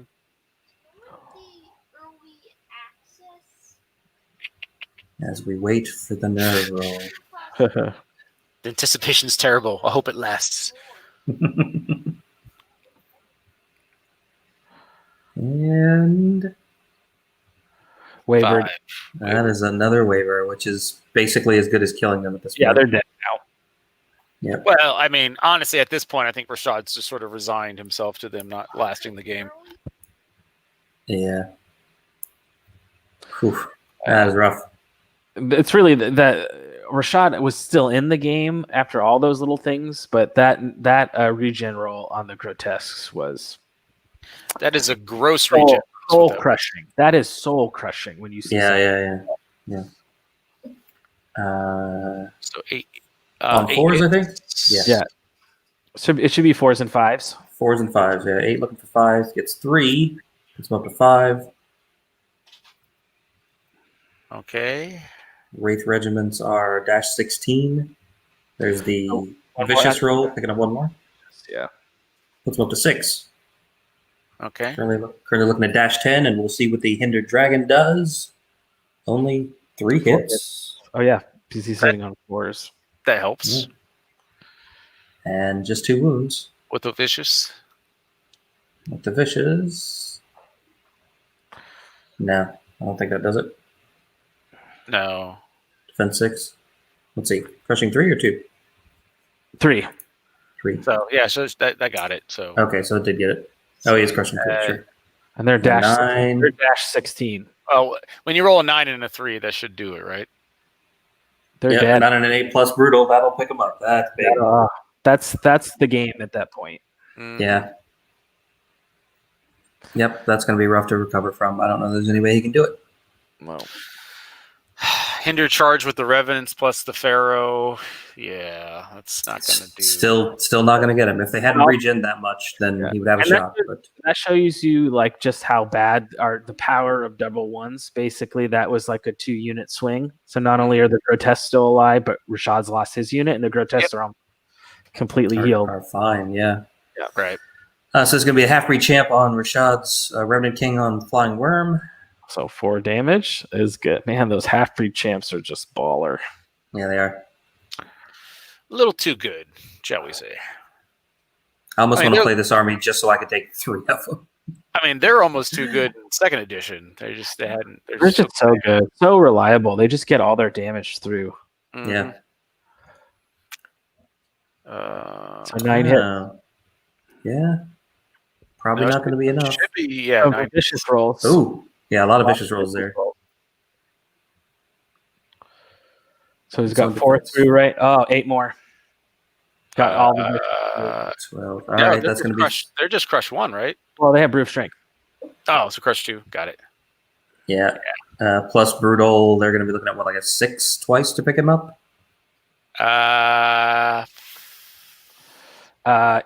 Math. With brutal. That's what, 12 damage right now? Yeah. 13 with brutal, and he's a 19. So with brutal, yeah, 6 twice. There's the 6 once. And a 4. Okay. So he's fine. So the dragon stands for 1 more turn. Actually, he regens 1 because of Aegis of the Elohi. Hopefully he remembers that. All right, or is that the other unit? That's the other dragon. Oh, okay, sorry. Yeah. His is naked. His is naked, so he'll get the 1 back next turn, but that's about it. All right. Moving in the bottom of 5. Not looking good for Rashad at this point. Not at all. What does Rashad do to, Well, it looks like is this okay? So you send the revenants into the side of the half-breed champ and hope that you get him. Hope you roll balls. Oh, you roll lights out and then overrun into the side of the grotesques. Yep. It's like Hail Mary time now, right? Yeah, you're definitely Hail Mary time. Yep. You're in the what additional bonus points can I pick up in my last 2 turns because I'm not going to win this game kind of territory. Because there's no points in this tournament for having scenario points if you lose. So there's no reason if you're not going to win, there's no reason to try to get unit strength into the middle. But you do get bonus points for attrition So at this point, like you're better off just trying to kill stuff. You also get bonus points for killing more individuals than your opponent does. So if you pick up a half-breed champ, that's potentially a bonus tournament point. Mm-hmm. Now it looks like he's trying to think about searching. He should just charge because he's in the flank. Yeah. So I'm not quite sure why he's. I think maybe he's worried about not picking up that grotesque champion. He's worried about not picking up that champion and not getting into the flank of that grotesque horde. And so just don't charge. You're just gonna. Oh, or is it no? I was looking for a second to see if he was trying to figure out how to surge charge into Dennis instead of the half breed, but I don't think that's what he's doing. Now he's facing towards the. Is he gonna try like a Hail Mary rear charge, like surge? Here. I don't know. Whoa, Rashad, my friend. I've had a lot of bourbon already this afternoon. That doesn't seem like a good idea to me. Like that doesn't seem like a good idea to me. Well, it's just frustrating. I think these are just frustrating games where maybe you make a little mistake here or make a mistake there, and you try to stay in the game, and then turn 5 comes around and you just get diced out of the game. Is definitely frustrating. Right.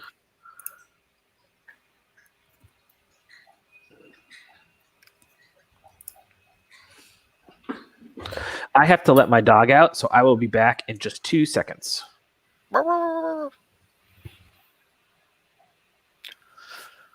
Oh, he's asking if he can do a full reform on his revenants there. John says yes, but I'm not sure. I mean, he probably could, but why?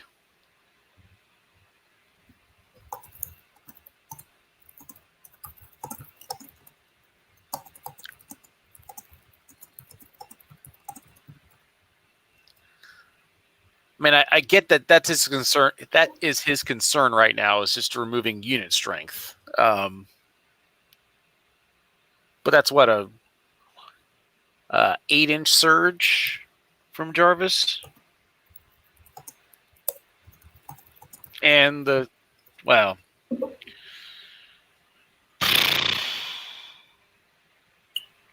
So what he's probably thinking is front charge with those revenants and then rear surge with the other revenants to take them off. Is that what I'm reading? I guess.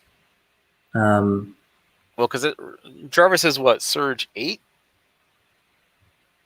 Well, rather than asking.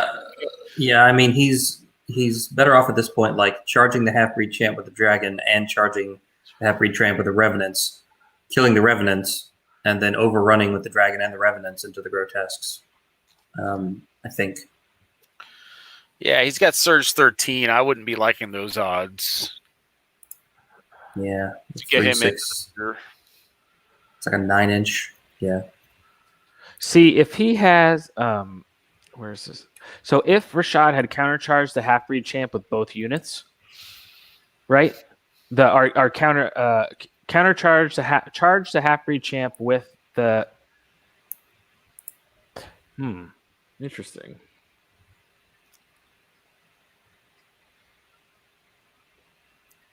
Yeah, this is. I think when you have a player that's used to dealing with surge, and I'm sure Jeremy might be able to have, when you're used to having surge, you tend to overthink sometimes what your options are versus when you don't have surge, you're just, fine, countercharge.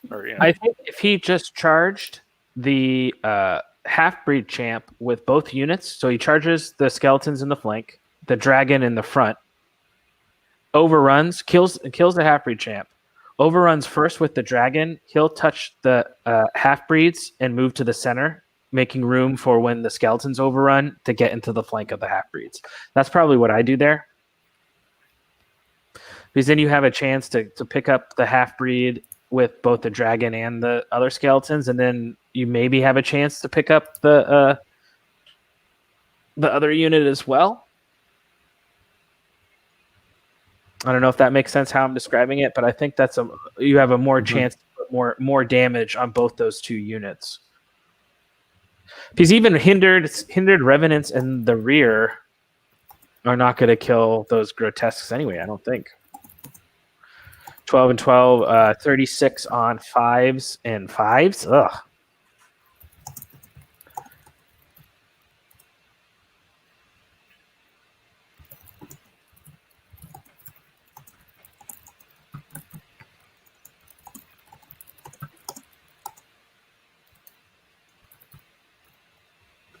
Yeah. So interesting question here. So he's starting.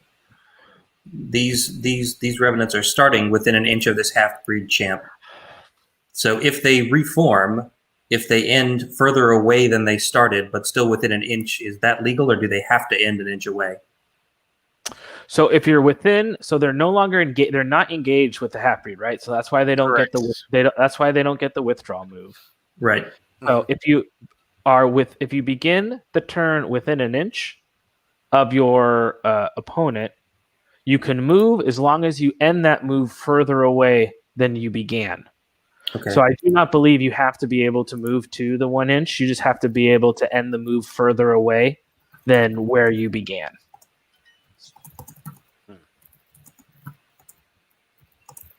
Are they asking for that ruling? Yeah, I think they're trying to sort it out. I have to get my book. I don't know. I mean, I could be wrong, but I believe that it's. I think that's at least how it used to work. I'm not sure if it got fact or not. I think that's Shannon Shoemaker saying it's legal. Yes. And I think that's how it's supposed to work. Well, as well. I mean, if Shannon Shoemaker says it's accurate, it's got to be right. No, I believe when you begin your move within that inch, you can move as long as you end the move further away than what you started.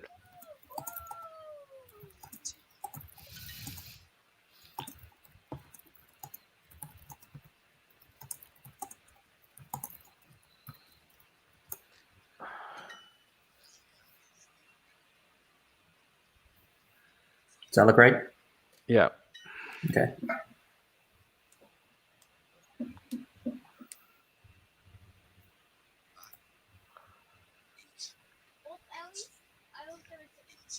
That's correct. Yeah, Shannon is pointing out that he is not engaged, which is because they both charged the dragon next turn. He was beginning not engaged. Otherwise, he would have to disengage. Well, he would disengage and he'd be able to slide back an inch. But then when he reformed the direction he wanted to go, he would probably end up closer than he was legally allowed to end. Got a lot of rules questions this game. Don't usually come up.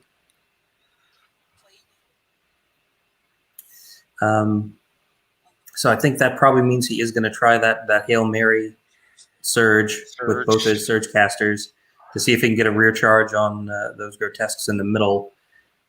Once he slides to the middle, that's still going to be hindered, though, so he's still going to be hitting on 5s and wounding on 5s. With 36 attacks, I don't know that that's really going to make enough of a dent since they regen so much. I think you're better off, just sending the Pharaoh in. Well, I mean, he's probably hoping that you can't have two regen rolls in a row of that many, Maybe. But yeah. And I guess if he does that does get the revenants far enough away that those grotesques behind the hill can't get to them easily. Right. Because they aren't pathfinders. No, they're just +1 to hit, so he's going to have trouble getting them through and into the middle next turn. And he still needs a lot of surge. He's not going to get there. Only 3. So that's why I think you kill the half-breed champ and then overrun into the grotesque horde, because now a pretty big chance to not have a guaranteed kill. Right. Yeah.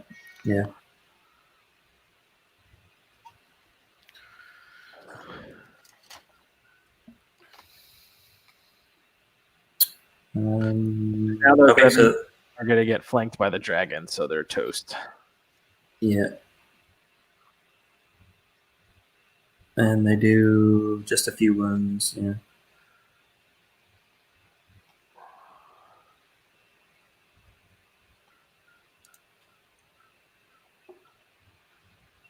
I think he may have forgotten to shoot Frank or shoot anything with Frank. So yeah, I mean, he could have taken some pot shots on the dragon, right? He could have taken some pot shots at the dragon, or I guess that's really his only option right now. If he had charged the half-breed champ with the dragon and the revenants, they would be no longer engaged with those grotesques. So Frank could have shot those grotesques to try to give a little bit more damage before the overrun. Yeah, that's true too. That's what I would have done probably. Yep. That's getting fancy. But so few wounds from the dragon, but a nerve roll of a 6 is not going to be enough to get them. That's only going to be a 15. Is that a waiver? No, they're 16, 18, aren't they? Yeah, the grotesques are 16, 18. Oh, Yep. so doesn't he manage a waiver there? That's too bad. That's why I wish Frostfangs were 16, 18. Felix is like, ah.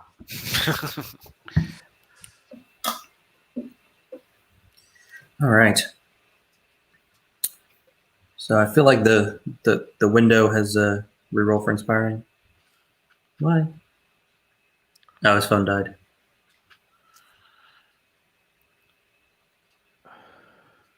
Yeah, for folks who joined us late, John is playing on a tablet, and I think talking to Rashad on his phone. Right. He's in a bit of a difficult situation. Mm-hmm. No, Dennis. Right, because Dennis is rallying instead of inspiring because he doesn't need inspiring because he's got the half-breed champ right there Right. to already inspire, so it doesn't add anything. Mm-hmm. Yup. Womp womp. Yeah. All right, so I think Rashad really is going to have trouble here. He's going to lose the dragon. He'll lose the skeletons. He'll lose the soul reverse, probably. I think he's currently got more unit strength in the center. Yeah, well, the problem is right. Even if he kills the dragon, there's no way he's getting in the center. Yeah. Unless he pivots to the right, but even then, I don't think he's going to get. What are we in bottom of 5? So bottom of 5. So John will have one more turn, maybe. Right, but if he kills that dragon, he's not getting into the center, unless they go for 7. Yeah, and John's gonna probably kill one of those regiments of revenants with a flank charge from his dragon and a front charge from the grotesques. Well, Rashad needs that to flub, right? That keeps him in the game if he flubs. If that revenant skeletons lives and there's no turn 7, Rashad wins somehow. He'll have just enough. If the revenants live, he'll win. But because I don't think there's a way for the non-wavered grotesques to get into the circle. Because right now Rashad is 6 to 3 or 6 to 4. 6 to 4. 6 to 4. Yeah. So if he super flubs, and see another thing, if he had not charged them, he could have maybe set up those revenants to take some hindered charge, right?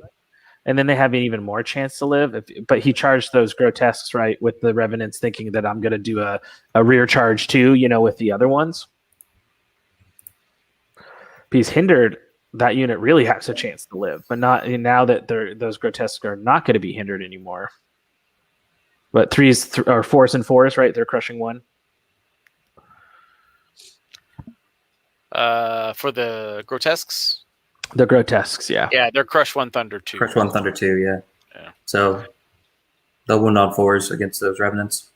So I'm wondering if he could have moved those revenants into the circle and somehow given the grotesques and the dragon a hinder charge to his front. If he had not chosen to engage with them, which would have made it a little bit harder to get picked off this turn. But I know he was trying to go all in to try to kill that unit.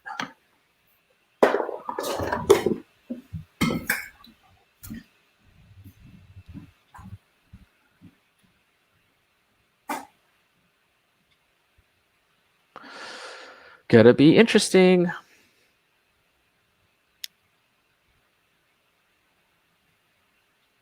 And I missed that. Are those grotesques with the dragon? They're wavered? Apparently.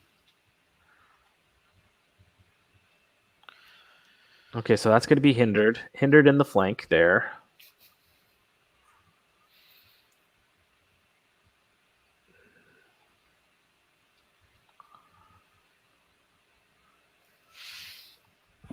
So right now we're looking at probably that Soul Reaver Cav regiment dying.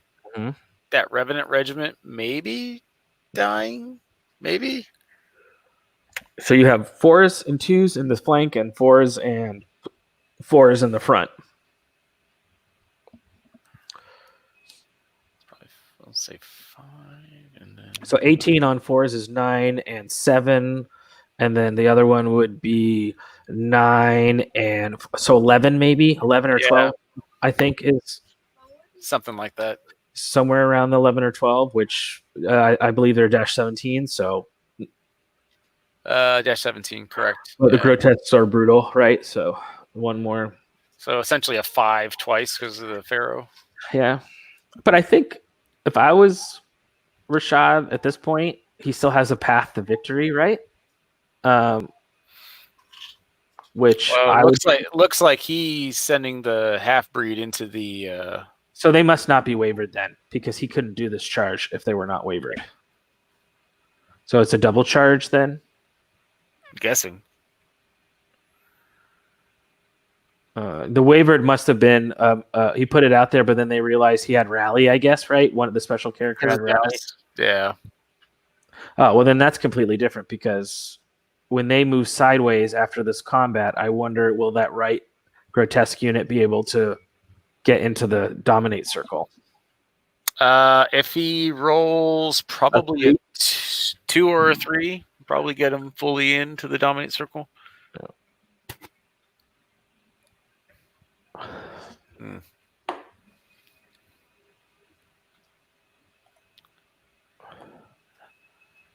Yeah, that's a possibility.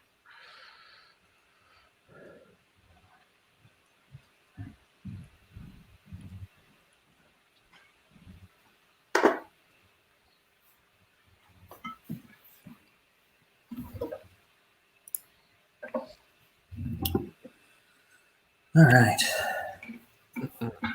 So it's looking like Mike, he double charged the dragon with 2 grotesques. And what Felix and I were talking about is if the grotesques on the right, if they move sideways, depending on the roll, they might be able to move sideways into the dominate circle.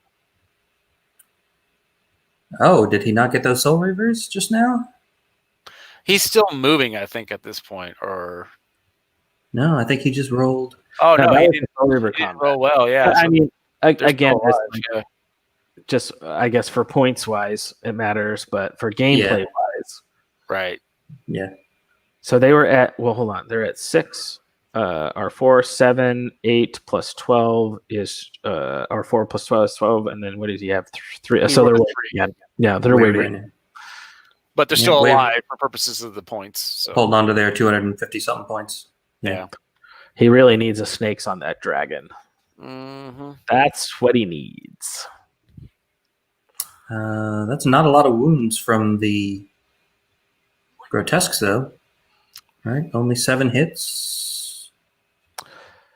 So 7 wounds, though, right? Yeah, because they're wounding on 4s. That's only 4 wounds. Right? No? Well, he's doing the dragon, right? So.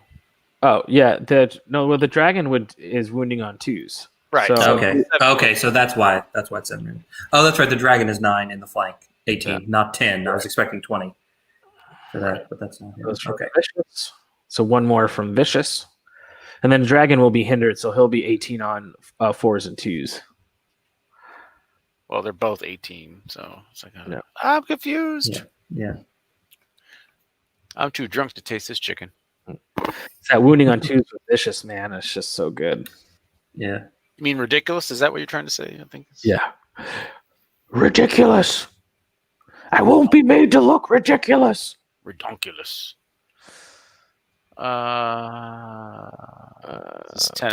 Is 10 attacks or? I don't know what that is. Yeah, I'm not sure what he's rolled here. Unless he's gone around rolling regen on things.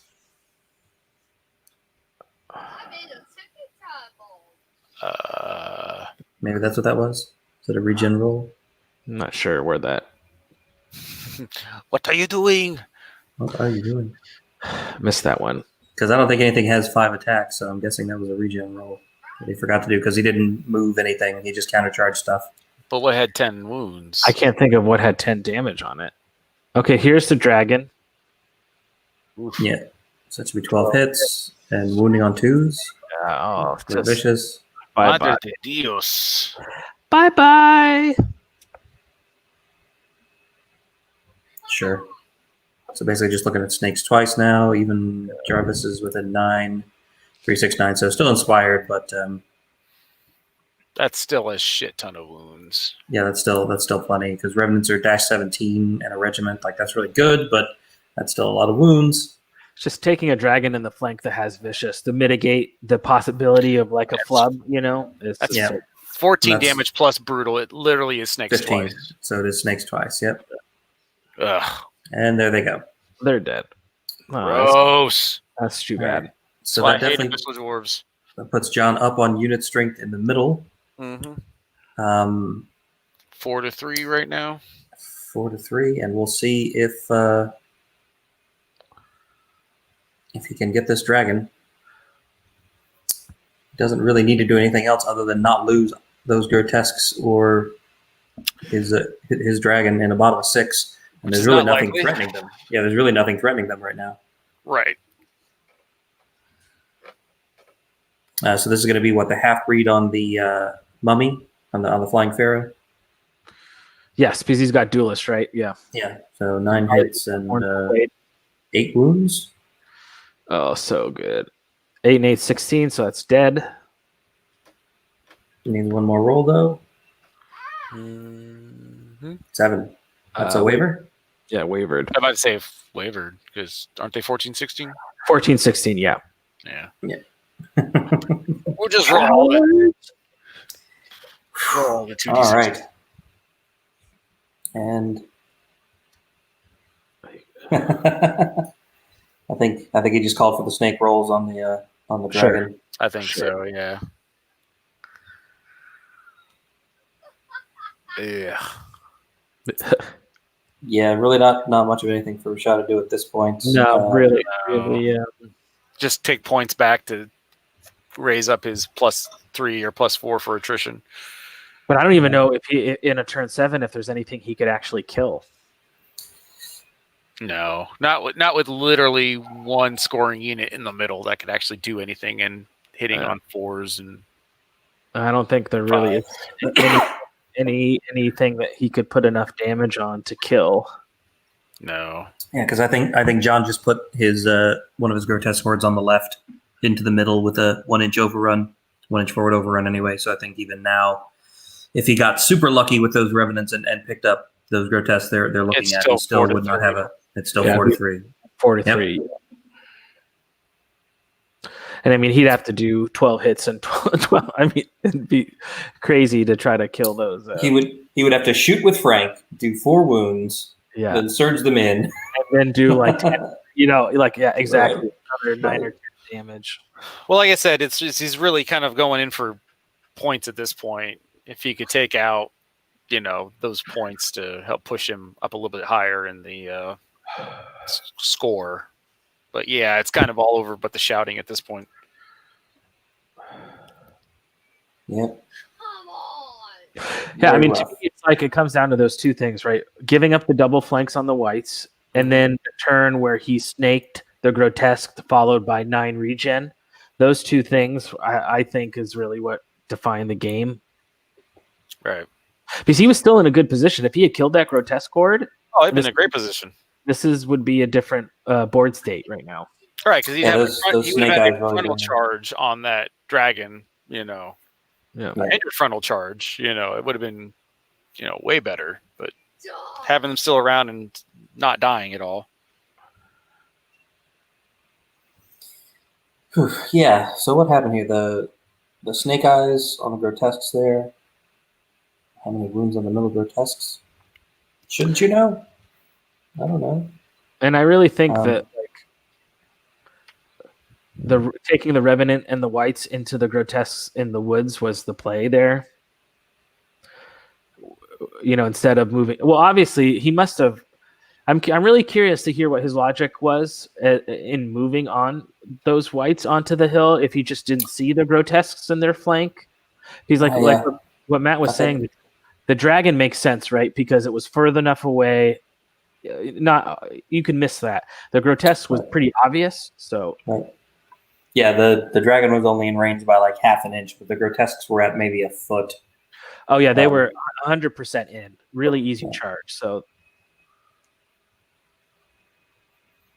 Yep. And so at this point, it's one of those like, how do I avoid getting tabled on a turn 7 kind of things. He can hide Jarvis. He can hide Frank. Although there isn't really anything looking at Frank. Well, I guess except that half-breed champ with the Mournful Blade might run over there and kill Frank and pick up a point if he doesn't hide it. I mean, the Revenant skeletons might be able just to move sideways and get out of arc of stuff, and then just take the 1 hinder charge from the grotesques. But 2.5 inches might not be enough if they move sideways to the bottom. Sure. If Rashad was in full, I just don't want to, for giggles, right? I just want to try to keep everything alive as much as possible. Right.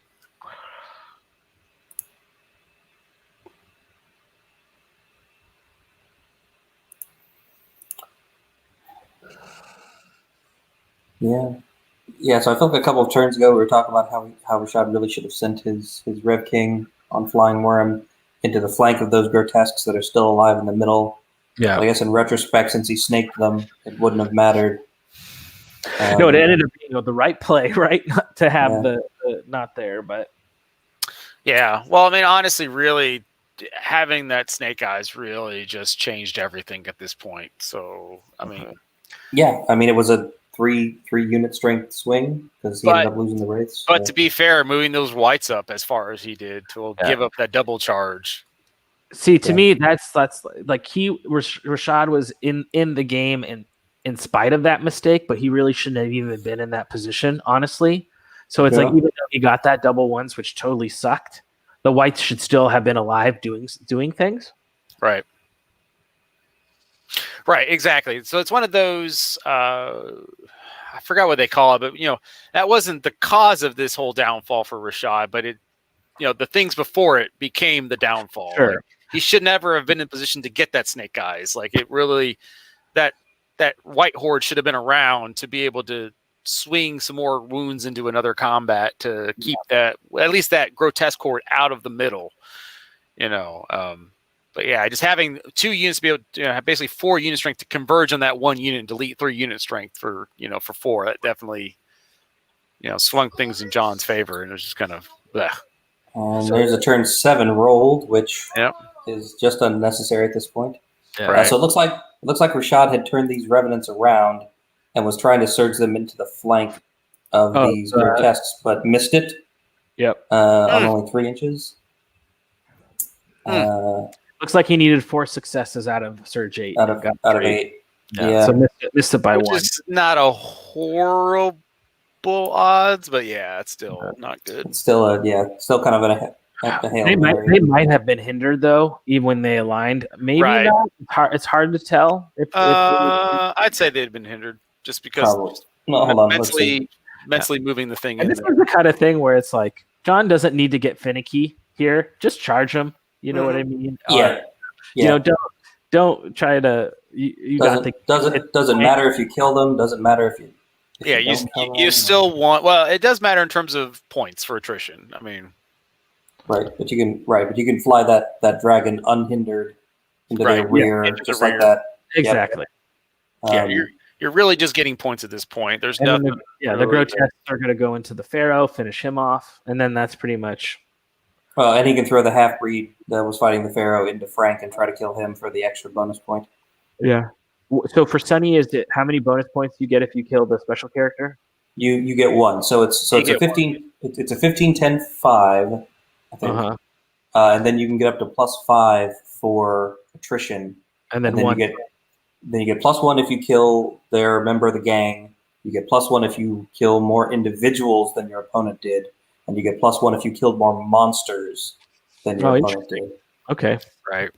And then there's another one that you get called Kitten Mittens. That if you only get don't do 500 points. Yeah, if you kill less than 500 points, you get a bonus point. Yeah. I was so mad because my game on Monday I killed 550. I was like, son of a bitch. You're like, you're like, be less mediocre. Like you were just mediocre enough to Exactly. I was and there's also mad. Come on. There's also a bonus point for routing more living legends than your opponent, but not a lot of armies take living legends. So if he had killed Jarvis, he would have gotten a bonus point for that as well. Interesting. Yeah, it's an interesting way to do it. It's very dependent on what your opponent brings. Does 3 kill them? Where are they? At 2, 4, 6, put 12, I think 13. he finally Yeah, gets them they're dead. after Which is wavering good. them twice. Yeah, That's an expensive unit, so he wanted to make sure he picked them up. yeah. I mean, at this point, he's going for the +5 attrition bonus, Right. Because Frank isn't worth any points, so he'll be down to just Jarvis, Right. who's not that expensive. I don't think he's 140, and the top attrition bucket. I think they're just calling it because there's nothing he can do. Yeah. The top attrition bucket is 1945 points, so I think he'll probably get that. He should be in that, right? I think so. Just Jarvis, right? Just Jarvis left. Just Jarvis. It's like a sitcom. Just Jarvis. And just Jarvis. Yeah. Jarvis is 140, so yeah, he's at 2160. Looks like. Yeah. So yeah, there's nothing to. So just in case anyone can't tell by looking at the game state, there that is. Yeah, so that's going to be a big win for John. You're in turn 3. Interesting game. Very interesting game. Right. So looking at the scores, he's got the +5, so it's 20, and then. Okay. Hi guys, welcome back. Hey, fellas. Congrats, John, on what looked to us like a big win there. Yeah. Yep.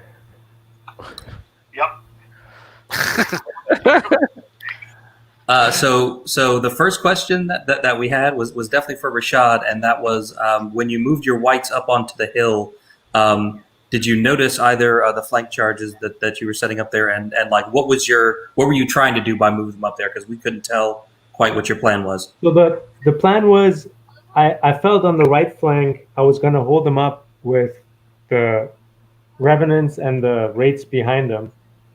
So I didn't think he had that charge. I just didn't measure. So I moved them once, and then they were out, and then I moved them again slightly in a different direction, and then they were in, and I didn't measure. So after I rolled my dice, I'm like, damn, they're in the flank. But I didn't see the dragon at all, because I thought he was going to charge the dragon into the Soul Weavers, and honestly, I didn't measure that. So huge mistake on my part. I should have just checked there. I played maybe a little bit too rushed there. But yeah, I mean, that was a terrible mistake.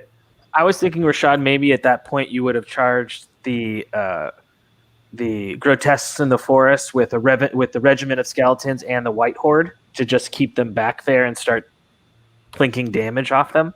It would have been a way better choice. Yeah, I mean, yeah, huge mistake. Just I think I played well up until that point. Maybe throwing my vampire away early also wasn't necessary. I felt I probably would have killed that horde in one go with the Soul Weavers in the flank. I think I should have relied on that. But I want vampire to sort of protect the flank. It was unnecessary because he was going to kill those Soul Weavers anyway. I should have just figured,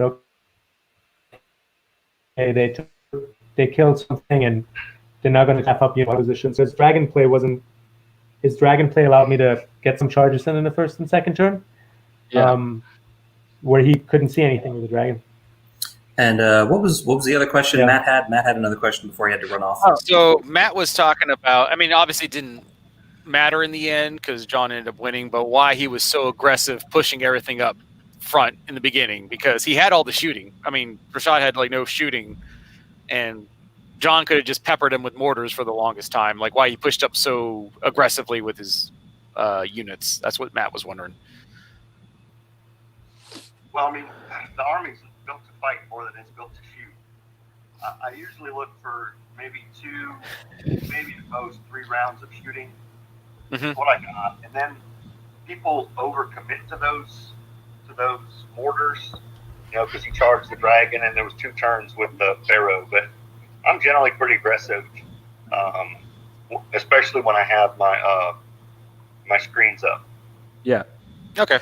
And we thought, Rashad, even after that mistake with the whites, you were in an okay position had you not snaked that grotesques, and then he regen like 10 damage after that. So that was definitely rough. I felt like you were still kind of competitive in the game, but then the dice just sort of Yeah, but on the grotesques where I rolled that double one, I think I needed a 7 or a 6 to waiver them. So it wasn't like the biggest double one. It could have been on a 4 or 5. I wasn't that butthurt about that one. He rolled in early double ones that sort of got me back in the game as well. So I think roll wise, it was pretty even. I think that mistake with the whites. I mean, I lost one of my most important units that I could have, used to put a lot of wounds on him, was just huge. And also, it positioned this dragon and the grotesques now in the center circle, whereas before they were going to start having to fight other stuff. So it was a huge mistake that I have to pay for. And I actually, I'm upset about it. I mean, it sucked making that mistake, right? Because I felt like I played well other than that. But kudos to John. He didn't make very many big mistakes, so he was able to capitalize on that. Yep. And we had a great game. Yeah. One thing I think everybody's a little uncertain about how to play that right when you're starting your turn within an inch of a unit and you're using moves, not charges. Because like my argument was on both times when we did this, one time John, one time I, was when we started within an inch of a unit, we would move, but our initial move wouldn't take us out. Like I did a reform that didn't really take me out of an inch, and John he had space to bounce, but like behind him were the revenants, so like he couldn't bounce a full inch to then do a pivot. It was very iffy, and it's something I would like to actually find out. John was very gentlemanlike when these things came about. We were just discussing whether or not they're possible, and I'm actually quite unsure still about it. It's a little iffy when you start within an inch. Mm-hmm. And I think one thing that somebody in the comments pointed out was that the rules are slightly different if you start engaged versus starting disengaged. Because in this game, the instance where John did it, he had actually started engaged with the unit, and when you did it with your revenants, you had started disengaged from any units, and I think that changes your options a little bit in terms of how close you're allowed to end your pivot. So overall, I think this is a very good game. I mean, it was close up until that one point. I just like the grotesques. I think they're really good, especially against the meta now with all the defense 6. Yeah, and I think it seemed like, at least looking at your list and then looking at the map, that having the difficult terrain all the way across the middle didn't really bother you that much because you had Pathfinder and Strider and Sharpness on them. Did the terrain really give you any trouble during the match, John? Not me, but it gave him a lot of trouble. It gave me a lot of trouble. It gave him, of course, everything is hitting on 4s and on 5s, so that was big. That was a big difference for him. The only unit that really was affected by the terrain for me was the unit with the crushing strength, and it hit stuff in the open. So right. I wouldn't say it affected me at all. Yeah, I didn't see it affect him much, especially on I felt the charges where it was necessary for him, because I sort of I went at him because I had to go because of the shooting. The charges that he had were mostly unhindered, whereas the surge charges that I try to get in, even the last one would have been a hindered charge. It would have been 24 attacks on 5s. Wow, it would have never killed that unit. But for fun purposes, you do that kind of stuff at the end of the game. Yeah, it's tough when you have this much terrain, but I wouldn't complain about it. I think had I gotten first turn, it would have been a little bit different in that sense. Like I would have dictated maybe where the combats are a little bit better, and that's why I thought. And that's why I thought John did actually well in moving up early and dictating where the combats were going to be. I actually liked what he did there, except for what he did with the dragon. Just the line of sight prevented him from being able to see where I flew with my dragon, right? Mm-hmm. But yeah, I think going first in this one is huge because you can determine sort of where the first combats are going to take place. But me surging through terrain is not fun. You're putting so many points into trying to get something in that hits on 4s. Yeah, that's why I didn't take the charge with the whites into his grotesques. They were in a forest. I was like, I'll do 5-6 wounds maybe, and I'm exposing them. I thought, okay, I'll bring him to the center and I'll be a threat, and I can maybe do surge shenanigans there. But yeah, big mistake in exposing them. There was also an early charge there in turn, I think maybe 2, when you sent your Wraith regiment into the flank of a half-breed champ. From our line of sight, it looked like you could have charged those Wraiths into possibly either of the grotesque hordes that were still in the woods, but you chose to go into the half-breeds instead, the half-breed champion instead. Were those charges that you just didn't see, or you were just dealing with that immediate threat, or? When I went towards the right side? Yeah, it was on the right. Yeah. I don't remember. I would have to look at it, Okay. why I didn't go in. But I feel like the thing with the grotesques is I would only want to go in if I know I can kill it. So I wouldn't want to charge a grotesque sword if I can't kill it. And I felt like my charges eventually after the whites were dead were sort of like desperation charges. I mean, Yeah, it wasn't like something I would normally do. But yeah, if I go in, I want to kill it because with the regen and they have innate crushing and they have items on them that makes them, be able to definitely waver my shit in one turn. So I kind of want to make sure that I kill it when I go in. But yeah, maybe an oversight there. I have to look at the distances and see if that would have been a better choice. All right. Any other questions from the commentators? No. No, it's a good game. It was, it was close right up until the last couple turns. Yeah, no, it was definitely exciting. It was definitely a very well played game from both of you. So thanks so much for letting us look over your shoulders while you played. Very fun. Yeah, a lot of fun. Congrats to John on the win, and good luck to both of you in the remaining couple of rounds of the tournament. Yep. Yeah, definitely. All right. Fellas, appreciate it. Yep. Sure thing. So Yeah, no thanks problem. so much. So thanks to Felix and Jeremy, and also to Matt Carmack for joining us for the commentary. And thanks to everyone at home for watching. Until next time, I'm your host, Mike Adkins, saying you stay safe out there, and we will see you next time on Dash 28 Live.